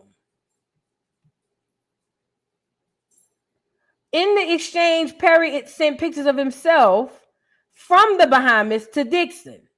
Dixon responded, the water looked nice. Perry got upset that Dixon did not see the stud in the picture and instead focused on the water. Perry called Dixon an asshole for laughing out loud at Perry's desire for Dixon to call him a stud. Now, this is page 21. Okay, we missing a couple of pages. Okay, because now we on page 24. Because now it's saying that he just got back from the Bahamas. What was Derek Dixon doing in the Bahamas? We already know, trying to get his rent paid. It says, on or around October 18, 2020, and following Dixon's return from the Bahamas, Perry told Dixon that he was jealous that Dixon was giving too much attention to other men. Perry stated that Dixon was being too much of a social butterfly and that he would need Dixon to sit still this weekend, further attempting to exercise his influence over Dixon's interactions with other men. Perry continued to wield his position as Dixon's boss, demanding sexual attention in exchange for his continued employment. These text messages were followed by others to Dixon like Derek. It says, don't you dare ignore me. I deserve better. I deserve attention all the time. Dixon, out of fear of the unknown of future of his career, continued to give Perry the social attention he demanded, even though Derek would consistently be sexually harassed. On several occasions, Perry would text Dixon while drunk. In one exchange, Perry told Dixon, you know what I cook? Derek, and then, wait. Perry told Dixon, do you know what I cook? Derek, okay, do you know what I cook, Derek? And then proceeded to say, I'm so drunk, talking shit. In December of 2020, Dixon began feeling depleted due to Perry's continued pattern of sexual harassment. It says the assault of sexual harassment began manifesting in his physical health, and Mr. Dixon had no one to turn to. The assault and harassment began manifesting in his physical health. Did he give you something? What that mean? It began to manifest in your physical health. And Mr. Dixon had no one to turn to. Dixon visited a physician who indicated that Dixon exhibited severe symptoms of acute stress, insomnia, stomach issues, and dangerously low cortisol levels due to the sexual harassment and assault. The physician prescribed Zoloft, an antidepressant, for Dixon's ailment. So they saying that he's suffering due to being abused. So they saying that he's having all type of mental issues. Cause that's what I'm saying. He go see a doctor. He ain't caught nothing. Cause he said it messed with his physical health. But yet when you go to the doctor, they talking about mental health. What? Something ain't right. I feel like Derek is being very obtuse about certain things. It goes on to say, on several occasions, Perry would text Dixon. Oh, we already talked about that. Then it goes on to say, the sexual harassment continued through the beginning of 2021. Perry continued sending Dixon unsolicited photos of Dixon's body from the set of The Oval, which comments such as, "Oh my God, oh my goddamn, wait, what? Oh my God, look at think sick Derek. Look, oh my, can y'all, I know I'm not tripping. It says, oh my GD, look at think sick Derek." So I guess he meant to say, oh my goodness, look at thick Derek. That's what he's saying. Then it says, another message he sent was, no, the writer, the weight difference, I can do see it. And then it says, thick Derek, sick, okay, good. Toilet paper have a writing issue, I think. Thick Derek. So he calling him Thick Derek is what he doing. Thick Derek. Then he also says, nope, I can't deal with Thick Derek. LOL. What is going on? What is it going to take for you to have guiltless sex? Have you found that yet in therapy? Now, let me say this too. Mind you, he's holding this man's career over his head. So saying, hey, Derek, thick Derek, you holding his career over his head, forcing him to have a conversation and a situation with you all together. And that's telling to me. But ultimately, as the boss, he's completely violating labor laws and rules. As a boss, he cannot be texting this man these things, regardless to sexuality or any of that. As a boss, he's 1,000% in the wrong. 1,000% in the wrong. And now he's asking him if he's come around to having guiltless sex. See, this is the thing. Let's call a thing a thing. This clear man was not attracted to Tyler Perry. And I don't think that this clear man is not attracted to black men. It's toilet paper. There's nothing attractive about him. In or out the wig. He just wasn't physically attracted to toilet paper. But he was smart enough to know, I need to stick around long enough so that I can get what I can get and get a career. As he should. That's what he should do. Stick around long enough to get a career. It is giving Plant. It's giving Plant to me too, CJ the Cat. It's giving Plant to me too. It's giving he was placed there. It's giving, I told y'all since day one, it's giving Jane Doe teas. Cassie and them teas. Like they put these people there. So the fact of the matter is Toilet Paper wanted this man to be physically attracted to him and he wasn't. And I think that's one of the things that Toilet Paper used, right? To fuel his power struggle or his power thing. It's about being able to make somebody do something that they wouldn't want to do because I have the power to do it.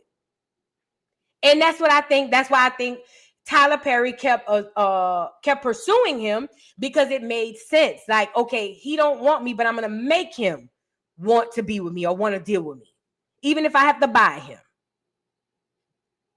So that's what it's given to me. It goes on to say, what's your waist? I'm so glad Thick Derek is back with us. It says, break out in ass and thighs.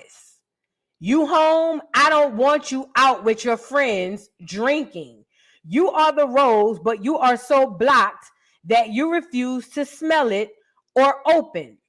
It says, when you finally are able to unlock your mind, you're going to make that person crazy in a good way. Have you been intimate with someone? Then he goes on to say, why did that photo of Derek and another cast member make me jealous? You two together? Thick Derek, get that Chipotle. No, I can't. Only from your jeans. Derek is there to make me swoon. What I mean by that is that you're so beautiful when you're finally able to unlock your mind, and you're going to make that person crazy in a good way. Dixon responded, as long as my face doesn't get messed up, as long as it doesn't leave a mark. And Tyler Perry responded, we will leave a mark, Derek. So say it on your neck. What do you mean you haven't? Haven't you been intimate with someone? Now, this is a conversation text thread back and forth. So basically, Tyler is landing on thick. He's landing on extra thick as far as like, oh, Derek. First of all, that thick Derek would drive me crazy. Ew. You sound like an old creep. Ew. Thick Derek. Ugh. That would drive me insane. But basically, he's trying to warm Derek up to the idea of getting power bottomed by him. That's what this is all about. He wants to reach the bottom of Derek. He want to make him go crazy. He want to give him the old cigar special. And Derek is scared. Derek, while don't mind being reached to the bottom of, he don't want to be reached to the bottom of by toilet paper. And he's right. He's well within his rights to not want to be reached to the bottom of by toilet paper. I wouldn't want to neither. It goes on to say, I can't wait. Get that phone call from you when you tell me let go and you love every minute. Sick of it. It says, referring to the plaintiff desire to openly engage in sexual encounters. No straight man would be going on walks with you or cooking dinner for you. This is what Tyler is texting him. Unless they wanted to F you. I would F you. What are you doing hanging out with that girlfriend of yours? She wants you too. Everyone wants to F Jacob, referring to Derek's character in the pilot of Losing It. He's annoying. He's too much. He's all on my neck. Leave me alone. Let me live. Please. Derek, thick Derek, who you with? Why you going to Chipotle? This nigga taking pictures on the set, sending him pictures. Oh, I saw you going to the bathroom with that nigga. Girl, I quit. That's harassment. That's literal stalking and harassment. This nigga taking pictures of Derek all on set. Oh, I saw you sitting on the stool. You had to go to number 2. Oh, I saw you when you went to the bathroom. You didn't go on the part where you stand up. You went to the bathroom part where you got to close the door. You had to poo. That's what toilet paper was on here doing to this man. I don't blame the man. I would have sued him too. Because you're getting on my nerves. Just off the strength. You're getting on my nerves. He is obsessed. He's very obsessed with this man. It's sick, actually. Texting this man all through. Girl, I would have blocked the girl. Listen, the way I would have blocked him. Then it goes on and says, after several weeks of unreciprocated sexual innuendos and demands for attention, Perry lashed out at Dixon on set and asked if he needed to punch Dixon in the stomach for Dixon to act the way Perry envisioned in the scene. This exchange was highly intense. It says, as Perry's reaction stunned several cast members. Actors on set consoled Dixon after the abrasive interaction, confused as to why Perry overacted in such a manner. But Dixon knew that Perry was lashing out due to his frustration at the lack of attention Dixon was giving him. So toilet paper literally waited till they get on set and was like, nigga, I'll punch you in your stomach. The poor church mothers, oh my God, Derek, are you okay? No, girl, he getting power bottom. He getting power drilled. Mind your business, sister soldier. This is a couple getting into it. You mind your business, Sister Earlene. This ain't got nothing to do with you. That's why nobody like you in their business. Mind your business. If toilet paper want to punch this cracker on set, Here, I don't need no niggers. Oh my God, this is horrible. Mind your business. Okay? This ain't got nothing to do with you, Earlene. Always coming in. There's always some old black woman in the middle. What's going on? Nothing, ma'am. So anyway, the man said toilet paper want to punch him in the stomach because he don't want to give him no mouth because he's childish. That's really why toilet paper want to punch him in the stomach, because he's childish. Okay? It goes on to say, on or around June 4, 2021, Perry invited Dixon to his house to spend some time together and discuss the pilot of losing it. Although Dixon hesitated, he feared the consequences of disappointing Perry, and believed once losing it was a big show, he could be free from under the clutches of Perry. During this visit, Perry made several alcoholic beverages for himself and demanded to know why Dixon was not having sex with anyone. Perry probed further about Dixon's sex life, insisting that if the two were becoming increasingly drunk and it was time to end the night. Perry then led Dixon to the guest house where a guest bedroom was. Dixon would be staying there the night. It says inside the guest bedroom, Perry motioned to Dixon to come see a weight monitor that he had. Oh, I know what weight monitor he wanted you to see. Perry told Dixon that for the monitor to work, Dixon would need to step on the monitor wearing only his underwear and push Dixon to try it out. Dixon tried to avoid the uncomfortable situation, but decided it was better to comply and hurry to bed than to wait for the alternative at that point. After weighing himself, Dixon walked over toward the guest bedroom, followed by Perry, who then asked Dixon for a good night hug. Rather than arguing, Dixon complied, at which point Perry reached out and yanked Dixon's underwear down from behind. Perry then began to vigorously grab, grope, and play with Dixon's buttocks in a sexual manner. Dixon was naked and stunned and seized by a tremendous fear. Dixon started to tell Perry that, hold on, he did not want his underwear down, that Dixon did not want to be naked, and that Dixon didn't want this. Dixon quickly reached to pull his underwear back up. As soon as he did, Perry grabbed Dixon's reaching arm with a tight grip and held fast. Tyler Perry told Derek Dixon to relax and to just let it happen, and that Perry wasn't going to hurt Dixon. Perry continued to sexually grope Dixon's buttocks. Nigga, you just told me you like to reach the bottom of the punks. Nigga, you is trying to hurt me. Have you lost your rabbit ass mind? What you mean you ain't gonna hurt me? You just told me you want to unlock the skeleton key in my booty. You damn right I'm scared. No, I ain't gonna come around to the idea. Nigga, I'm terrified. Okay? Y'all gotta call it for what it is. Talking about I ain't gonna hurt you. Shitting me. Sound like everything you've been talking about been hurting me. Yeah. Talking about come on in. Come on in. I ain't gonna hurt you. I promise you a rabbit ass mind. You a lie and the truth ain't in you. Come on in. I'm just gonna rub on you. I ain't gonna hurt you. The lies you tell. Yeah. Hey. You get your fucking hands off me. Bitch, please. Bitch, please. You ain't gonna hurt me. I bet you ain't. All right. Okay. All right. You ain't okay. All right, girl. Nigga, your whole conversation been about drilling up my asshole. The whole time. Every time we turn around, you talk about pinning me, bending me up in a pretzel. What you mean you ain't gonna hurt me? Nigga, I'm already hurt just listening to it. I ain't gonna hurt you. Nigga, please. I ain't even a bottom and I'm scared. Shit. I ain't gonna hurt you. Boy, bye. Anyway, then he goes on and said Dixon's anxiety rapidly escalated, thinking that might soon be R-worded. Dixon was not sure what to do and his breath shortened.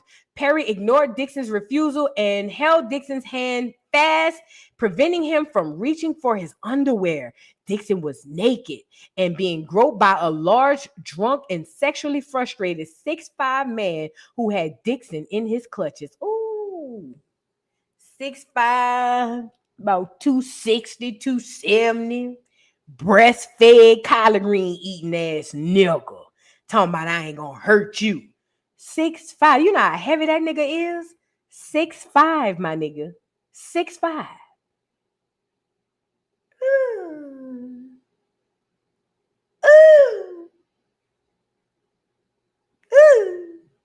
Don't be scared. Bitch, I'm about to pass out. What you mean don't be scared? Bitch, I'm going on to the upper room. I'm already up there with God. We already having a conversation, girl. What? Don't be scared. God damn. Bitch, I'm already having my conversation. We already talking about the thing. Me and God already having our conversations about the things I did on earth. We already squaring up. We good. Don't be scared. Bitch, I'm already dead. What you mean? You done lost your mind. Then it goes on to say, Dixon did not know if he was going to have to get into a physical fight, but he knew that any efforts to fight back were hopeless. Perry had armed security at his gate, which was much larger than Dixon, and told Dixon that he had several guns in his home.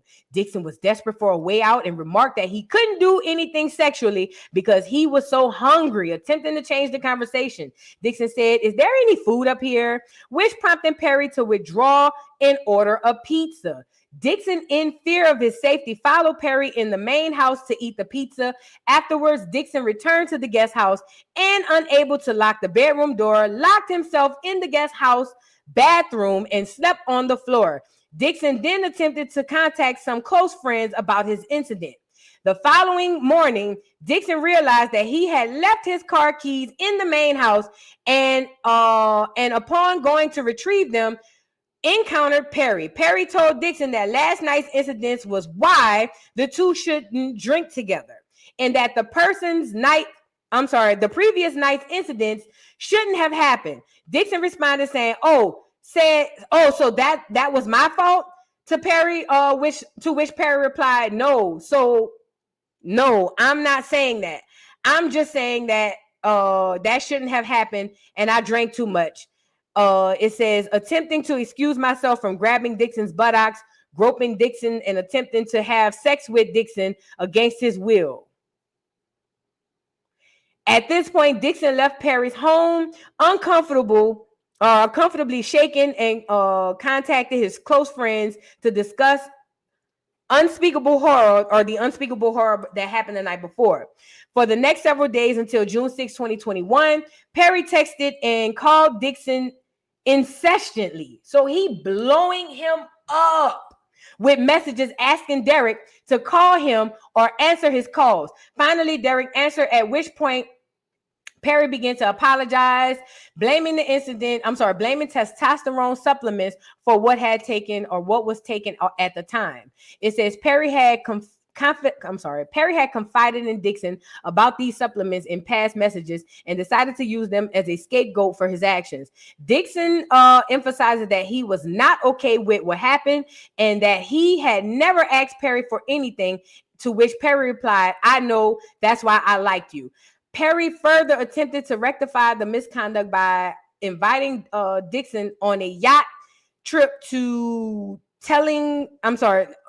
by inviting Dixon on a yacht trip and telling Dixon that Perry was for sure going to make Dixon a pilot, or going to make Dixon's pilot. It says Dixon realized that Perry was offering to make losing it to effectively silence Dixon. Perry sent a text message trying to arrange for Dixon to come on his yacht and with another person that Dixon would feel more comfortable. Dixon responded that he would not board the yacht and refused Perry's invitation. After Dixon refused to go on the yacht, Perry did not text Dixon for 5 months. Sensing that Dixon was upset, Perry called Dixon once to update him that Perry was looking for a director for the pilot.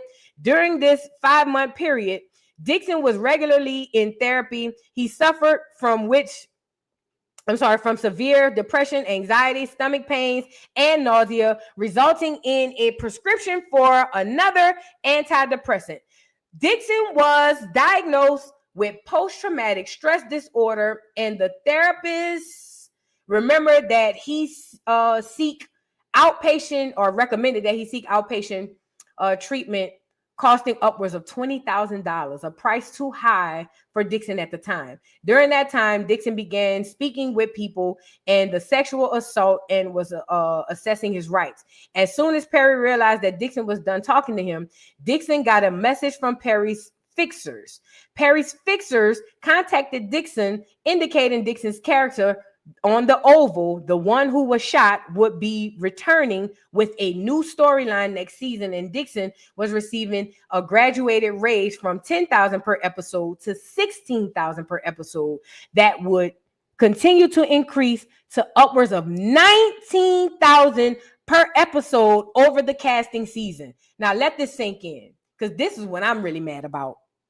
So Tyler Perry is paying this white man, hold on, starting him off at $10,000. Mind you, he has no acting experience. $10,000. Then after you try to violate the man, you up him to $16,000.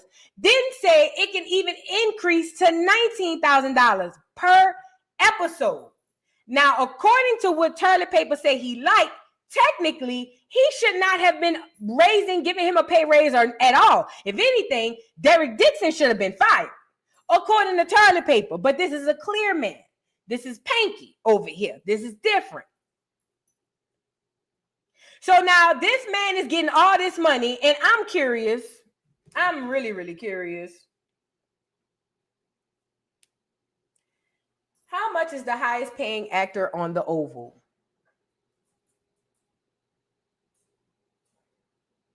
I'm trying to see something.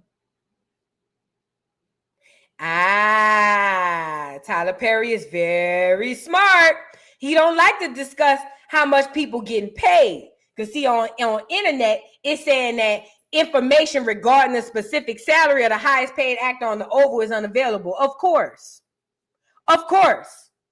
Of course it is. Because he don't want people comparing their pay. But it looks to me, let me see, on Indeed.com. They say they got weekly salaries for, but then again, an actor gonna get paid more than an actor's gonna get paid more than the person who work at the studio. So you can't really go by that. Let me see. Highest paid female actress on the Oval.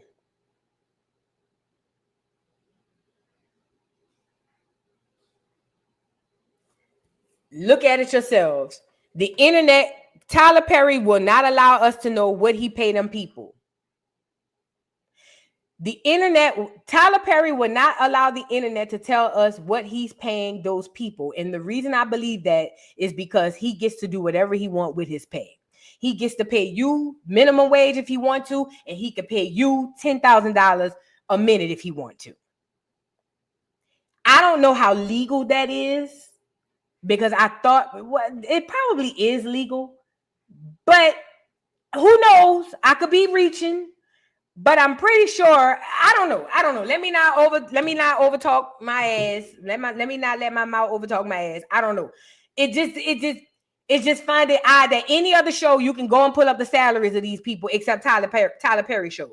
So now you upping this man's salary, and he didn't even want to rock with you. He didn't even want to deal with you. As a matter of fact, he physically told you in so many different ways he's not even attracted to you.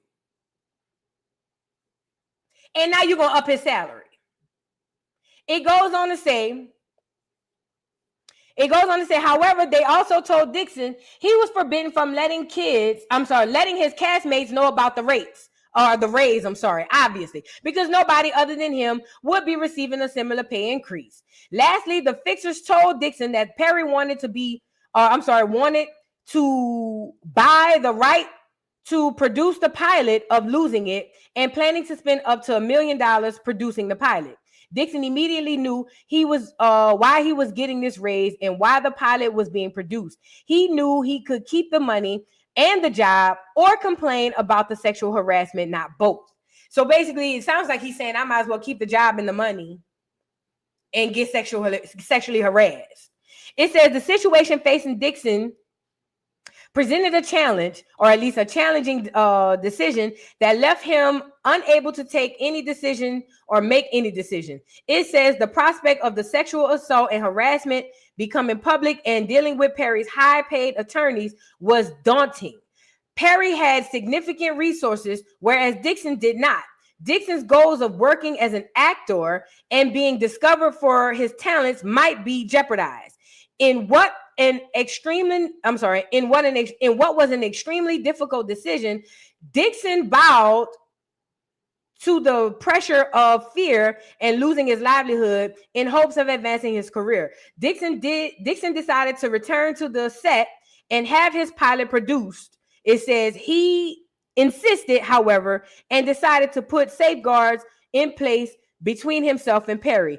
In or around November 2021, Dixon returned to the shoot, the Oval, and it was then when he saw Perry for the first time since June of 2021. And it says sexual assault. It says Dixon suffered a panic attack in his trailer, prompting another actor to calm Dixon down. Seeing that Dixon was still upset, Dixon knew that he had to up the ante to ensure Dixon's silence. It says Perry began periodically texting plaintiff regarding the producers of the pilot losing it to string Derek along. So basically right now what he's doing is he's trying to move back in. He's trying to slowly but surely creep back in, coming in through the pilot. Oh, Derek, by the way, X, Y, and Z for the show. By the way, X, Y, and Z and show. Derek is over here playing like he got to be catching panic attacks, but he ain't have a panic attack hard enough to where he ain't want to stick around and keep receiving the gifts. Derek, you had a panic attack when you saw him on set, but you wasn't having panic attacks when he was giving you raises and green lighting your shows. Derek, thick Derek, what happened? I guess your stomach it settled itself. You feel me? Amongst the idea of you making something or getting more money. But Derek, I'm seeing through you too, fat. But you deserve your coin, though. Get your coin. You deserve it. But I see through you, Derek. I see through you. But get your coin. It goes on to say, seeing that Dixon was still upset, Perry knew that he had to up the ante to ensure Dixon's silence. Perry began periodically texting Dixon regarding the procedures or production of the pilot, losing it to string Derek along. Soon after, Derek received a call from a member of Perry's production team telling him that they were considering shooting Derek's pilot in the coming fall of 2021. Dixon was desperate for the good news given the uncertainty surrounding the finances or his finances and concern for his future. On or around March 4, 2022, Dixon signed the literary purchase agreement for the pilot, giving the right for the series of the defendant, TPS. It says Dixon was unaware of TPS pre-existing television contract with Viacom CBS, now known as Paramount Global, which would later prevent the sale of Dixon's show to any media outlets and streaming services for 2 years. On or about March 21st, 2022, shortly after seeing each other on the set of The Oval, Dixon and Perry began shooting the pilot. Perry called Dixon following the shoot, telling him that the shoot would net $2 to $3 million per episode and run for 2 seasons guaranteed. It says Perry purchased the rights to the losing it from Dixon, but did not try to sell it to any network. In fact, Perry was under contract with Viacom CBS, preventing him from telling or selling Dixon's show for an additional 2 years following the purchases. It says, in other words, Perry spent money shooting a pilot for a show and then purchasing the rights to it, knowing that Perry could not sell the show for 2 years. Clearly, this was done for ulterior motives of silencing Mr. Dixon. So he spent millions of dollars to buy this man's show and play like he gonna shoot a pilot, knowing good and well, or shoot the pilot. He shot the pilot and knowing good and well he couldn't even sell it. He couldn't even sell the show. So he just blew millions of dollars on proving a point to Derek. Thick Derek. He spent millions of dollars to prove a point. Like, nigga, if I could spend all this money to buy your shit to make sure nobody ever get it, could you imagine what I could do to make your life much easier? If I could spend millions of dollars to make your life hard, why wouldn't you want to make your life easier by literally doing what I'm telling you to do? That's what's happening here. That's all that's happening here. Literally, it's all happening here. Basically, you either gonna make me spend my money on making your life better or making your life a living hell. But when you got millions of dollars, you could do that. Just buy a whole show and then pay actors, like pay people in a set and put the set up and have the actors out there and shoot the pilot, pay for film, pay for editing, pay for all that stuff just to be on the bike and like, I was just playing. Nanny boo boo. Ain't nobody gonna ever see this shit. That's a lot of money. That's a lot. I don't know if I want to have that kind of money. I don't want to have enough money to where I want to blow that type of money to prove a point. I don't want that kind of money. Okay? So back to where we were, it goes on to say, okay, we've read that. It says Perry purchased the right to losing it. We already saw that. It says as it turns out, Perry had no intention of ever publishing Losing It. Perry never made any effort to sell the show or shop it. Perry was only using the show as a quid pro quo to Dixon, holding its production over Dixon's head like the sword of Damocles, if I'm reading that correctly. On or around April 9, 2022, to his surprise, plaintiff received the script for another season of The Oval, in which plaintiff's character, originally written as a grocery store clerk, would play a male prostitute being pursued by a pimp. Did that not make you throw up, Derek? Did that not cause a panic attack, Derek? Thick Derek.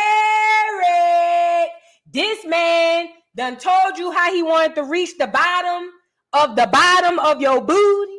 He also told you how he wanted to do all type of horrible things. He pulled your drawers down, Derek, and he had his fingers up your booty. Derek, when you saw him on set, you caught a panic attack. The script ain't give you one? Because I know it's giving me one, and he don't even want to get to the bottom of my booty. The thought of getting a script giving me a panic attack, but I guess your panic attacks don't work like that, huh, Derek? Derek said my panic attacks only work around a lack of money. Go ahead on, Derek. I ain't mad at you. Get your coin, fat. Get your coin.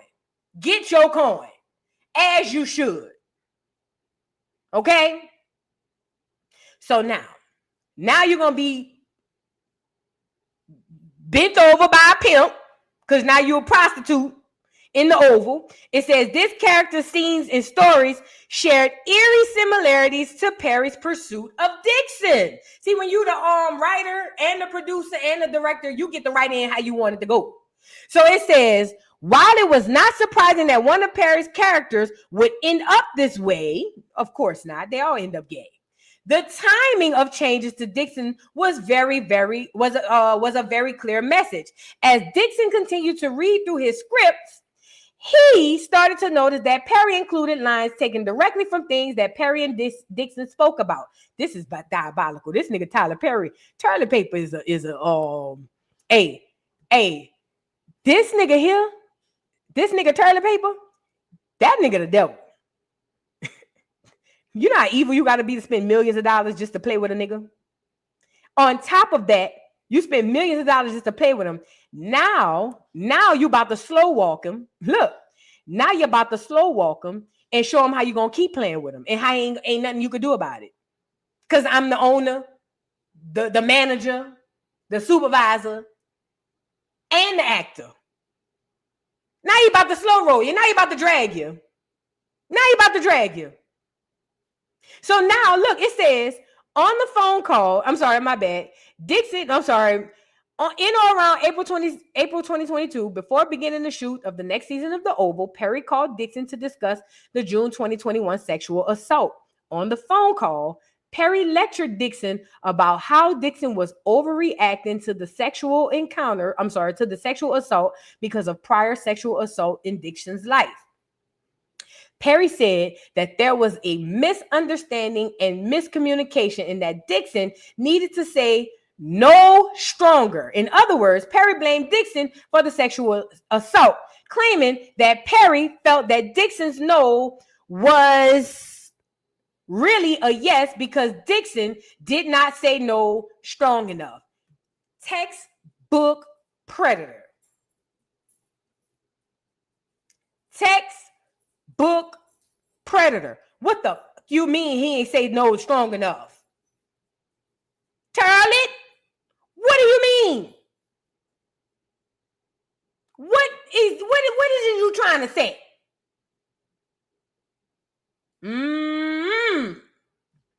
Moving on.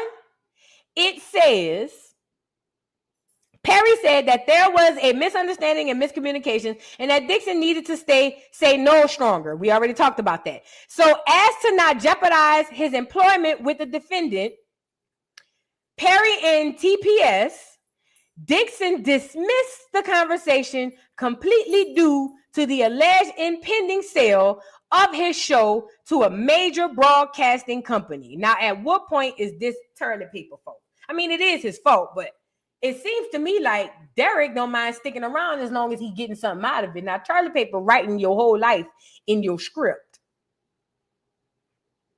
But it seems to me, this is just me, it seems to me like Tyler Perry is about to drag you for a long ride. And it seems to me like you don't mind going on a long ride as long as you get something out of it. So upon seeing him in a trailer gives you a panic attack. But when he writing scripts for you, you don't get no panic attack. You only get it when you see him, not when you're writing the script and the script literally depicts your life. That don't give you the panic attack. Only when you see him in okay, gotcha. But again, he was still violated. This man was still violated, and it is toilet paper's fault. Never taking that away from him. He was still violated, and it is toilet paper fault. But now toilet paper know he could play with you like that. That's what he about to do. You thought spending $1 million to play with you was enough. He really about to play with you now. Now he about to make, and this is what I want to ask you guys. And this is just a genuine question. I really want to ask this question to y'all, and please help me out.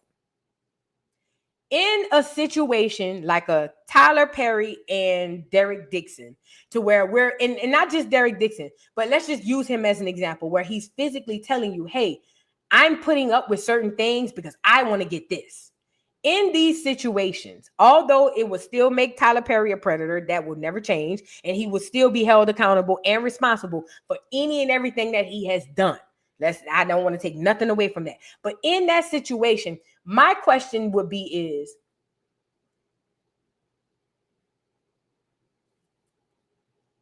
as the perpetrator or the millionaire, as these folks,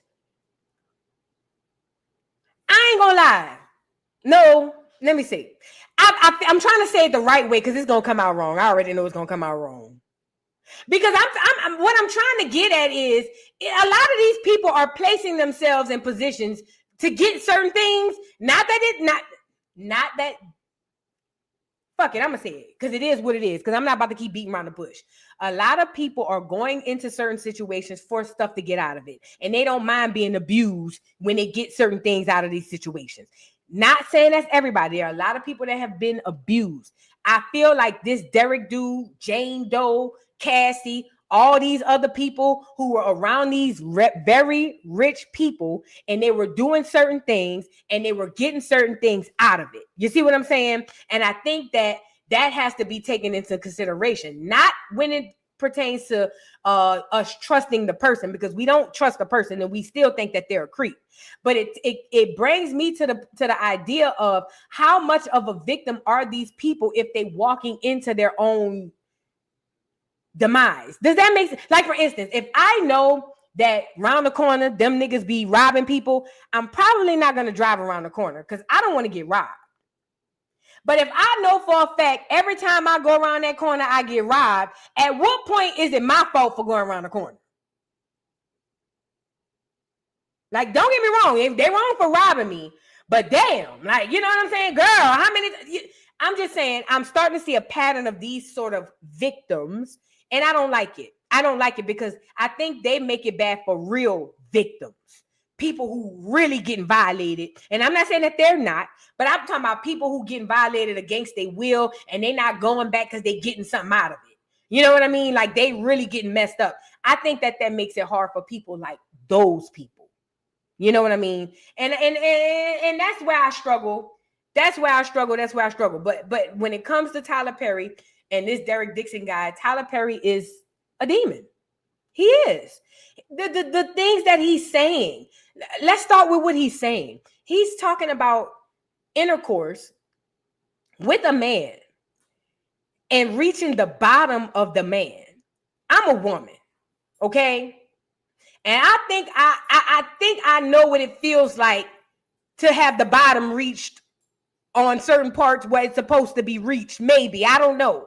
And that's not a good feeling. Even when it's a good feeling, it's not a good feeling.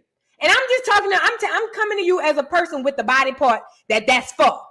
You see what I'm saying? I'm going to be real. It's a good feeling, but it's not necessarily a good feeling. Does that make sense? If you're a woman, you know where I'm going with this. So for this man to be talking about hitting the bottom of this man's backside, I'm scared. I'm terrified. And this man saying this stuff to this clear man, Tyler Perry saying this stuff to this clear man. I'm talking about talking crazy, R-word conversation, SA-word conversation. Yeah, you need to let me hit the bottom and it make you go crazy. And I wanna do this and don't put braces in the back of him. This nigga is a demon moving on real life demon time. Real life demon time. Not only is he talking like that, he moving like that. But he only talking and moving like that because Tyler Perry knows that this man, by any means necessary, is going to allow him to do it because he wants something from him. In that situation, how much of a victim is this person? Never taking away their victimhood.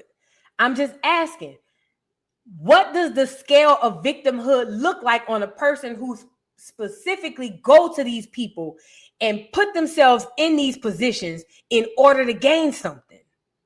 See, I just don't want those victims to take away from real victims. You know what I mean? People who really came in unsuspected, green, stupid, and slow. You know what I mean? I just came to work. That's it.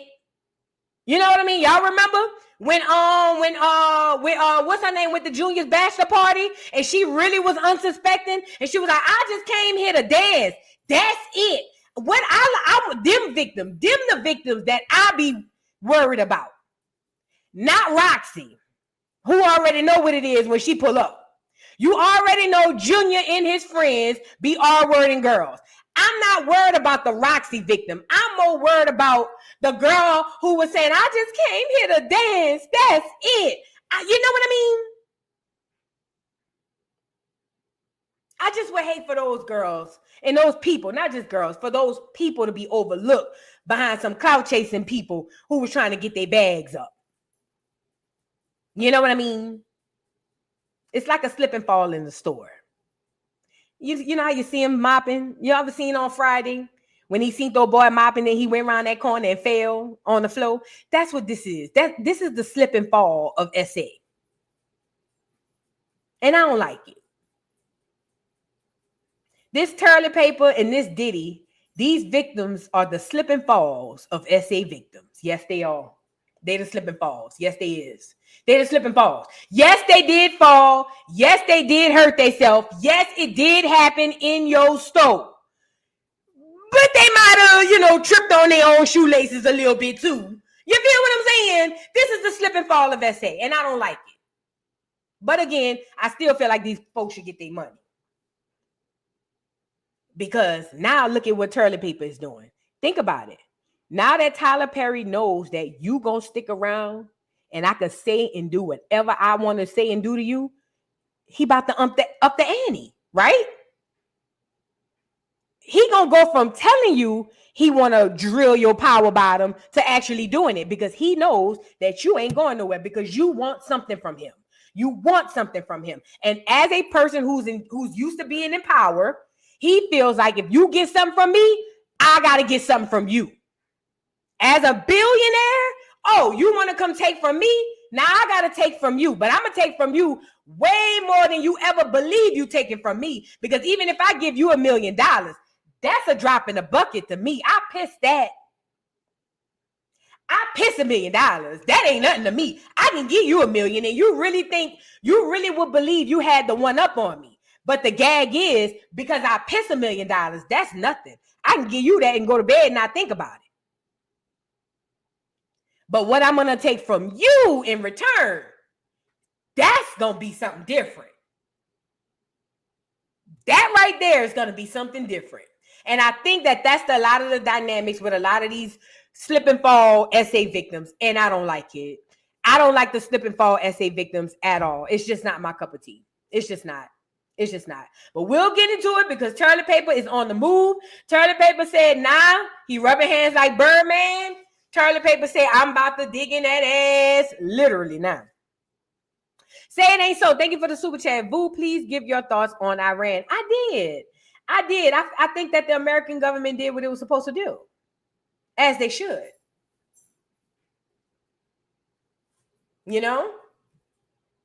American government did what they were supposed to do.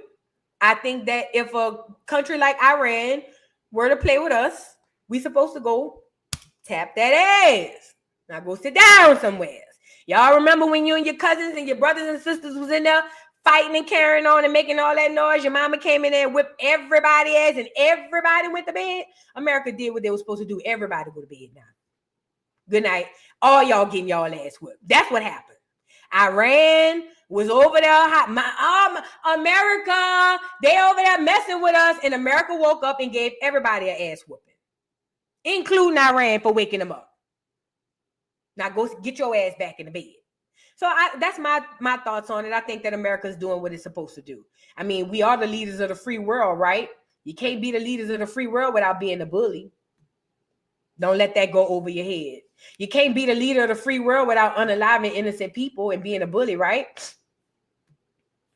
Tamara Talks, thank you for the super chat. I'm sorry, thank you for being a member for 13 months. Thank you so much. Remember the episode of Boondocks that was a Tyler Perry parody? Yes, I watched it again. I did. And in that Tyler Perry parody from the Boondocks, did y'all know that they had baby oil? Girl, they had the grandpa putting on baby Earl.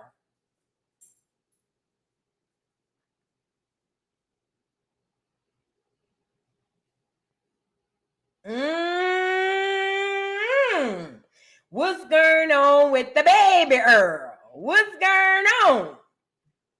I think that on the show, toilet paper had the baby Earl. I don't know. If any of y'all are interested in seeing that episode of the Boondocks, go on YouTube. It's only like 18 minutes long. It's not long. Go on YouTube, put in Boondocks Tyler Perry or something like that. It'll come right up. Go on YouTube. It's like an 18-minute video. It'll give you a lot of perspective. A lot of perspective on what's happening today. It's on Max 2. Okay, Cookie says it's on Max 2. Cookie says it's on Max 2. Go check it out. If you want it's on YouTube, put in Tyler Perry or Boondocks Tyler Perry. It'll come up. I promise you. It's funny as shit. It's so enlightening. I'll say that. It's so enlightening. Like you'd be surprised. You'll be surprised. Olivia Dream, thank you for the super chat. What I don't like about dude is that he is okay with taking the money. That dude is an opportunist. They both wrong. Honestly, that's the whole Diddy case. That's the entire Diddy case. And that's what I was saying from the beginning. Like, it was hard for me to see them as the Stockholm Syndrome victim like y'all did, because I seen them as slip and fall SA victims. I did. I really did. Listen, this is what make millennials, and what are we, Gen Xers? I don't know. This will make us a problem for society. See, we come before the internet. We've been around. When we come up in school, we didn't have no internet. We didn't have no computers in school when I came up. None of that. We had one computer class, and they had like 13 computers in there, and only 2 of them worked. But for the most part, we came up before the internet. And because we come up before the internet, we see things differently. The way we look at things is different. We understood what it looked like to be a clout chaser prior to the internet, and we understood what people do and what it looks like to be a clout chaser after the internet. So, for instance, back in the day, you had to really be thorough or certified in the streets for word of mouth to get out about you and it be good. Okay? Nowadays, it's not like that with the internet and all that stuff. Nowadays, everything is so instant. Clout is so instant. And people understand that clout in their minds, they think it's connected to money. And it's never been connected to money. But in their mind, they think they're connecting it. The clout gonna come with the money. And it literally never does that. But either way, because it's so instant and so easy, everybody's grabbing this attention. Everybody's running toward this clout, even if it means putting your physical body, mental body in danger. And I think that a lot of these slip and fall SA victims, like the Diddy victims, like the toilet paper victim, and probably many, many more, a lot of those people are going into this violence, going into this, all of this bad stuff, simply because they want to be a part of it and they want to get something out of it. I don't like it. I'm sorry, y'all. I don't like it. I don't like it. They all are opportunists, if you ask me. Courtney, thank you for the super chat. Is it abuse or fair exchange? That's a question. I want to ask y'all. Put a 1 in the chat. I want to ask y'all. Let me get them up here because I want to know what y'all think. Put a 1 in the chat if Derek was abused. Put a 2 in the chat if it was a fair exchange. This is a real question. A 1 in the chat if you feel like Derek was abused. Put a 2 in the chat if you feel like it was a fair exchange. I'm trying to see something. And if you feel like it's kind of a little bit of both, then I can understand the 1.5 because technically he was abused. But this gives me more of a give and take relationship. Tyler Perry feel like, oh, you want a degree? Oh, you want a career? Oh, you want to be able to do X, Y, and Z? You want a show? Okay, I want to violate you. And it seems to me like Derek, without saying it out loud, is just like, okay. Let's call a thing a thing. It seems like toilet paper is looking at Derek saying, oh, you over here because you want a show. You over here because you want to get paid and you want to be an actor. And Derek going, yeah. And then toilet paper said, I can make you an actor, but I'm going to have to violate the fuck out you and get to the bottom of your booty. And it seemed to me like Derek was like, cool.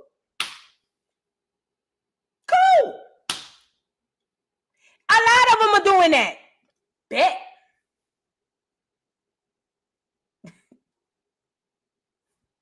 It's just a question. Because that is a very good question. Is it abuse or is it a fair exchange? Now, by law, it's abuse. It'll never be nothing other than that. But I'm talking about on a moral code authority. You know what I mean? Child, look. I don't know, y'all. I don't know. I ain't gonna lie. All of Diddy's victims give me fair exchange teas too. They do. Black Diamond, thank you for the super chat. Why you call Tyler Perry toilet paper? Because everything he put out is trash. shit to be exact. So I just call him toilet paper. He stopped putting out good stuff I think the last good thing toilet paper put out was Why Did I Get Married? No, and I think he had another movie. The Straw movie was decent, but for the most part, everything he put on BET be trash. Shit. That's why I call it toilet paper. Yep, that's why I call him toilet paper, because he's shit. Somebody said he was scared of that BBC. Girl, I'm scared of the BBC. I'm scared of toilet paper. Did you hear what toilet paper was saying to this man? Did you hear what toilet paper was saying to this man? Being very vulgar and very, very visual about reaching the bottom of his booty. I'm scared. At this point, I'm scared. Shit. And I got the parts where you're supposed to get to the bottom, but I'm scared. Naturally, Nene. Hey, boo. Hey, beautiful. Thank you so much for becoming a member. Thank you so much. And Tisha, thank you for being a member for 5 months. It's only harassment if they're not attractive. Well, by that logic, Derek wasn't attracted to toilet paper, so I guess it was harassment.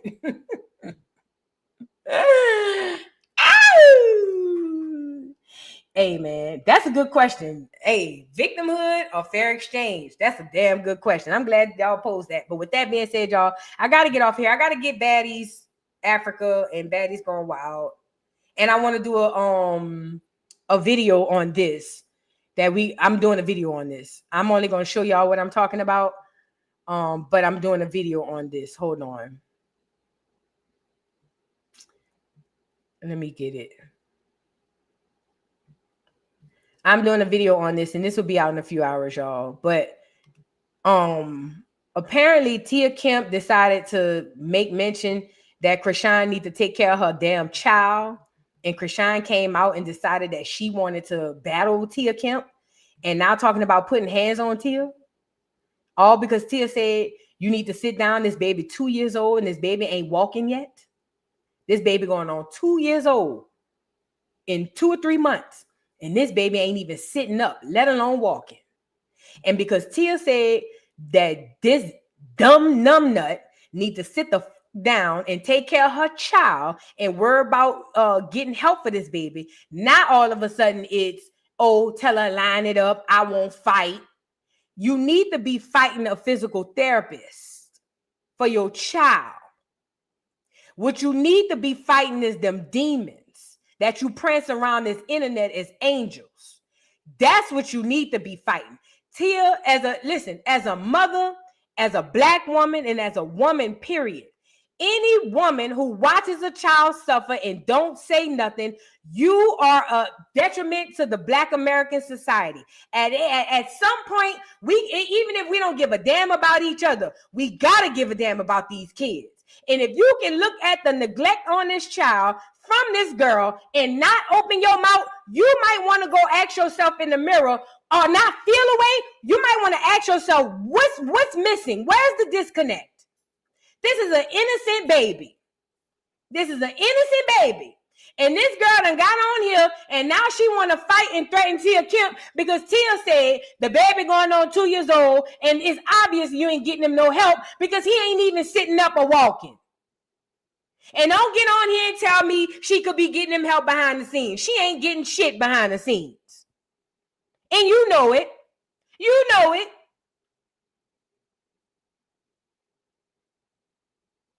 You know it.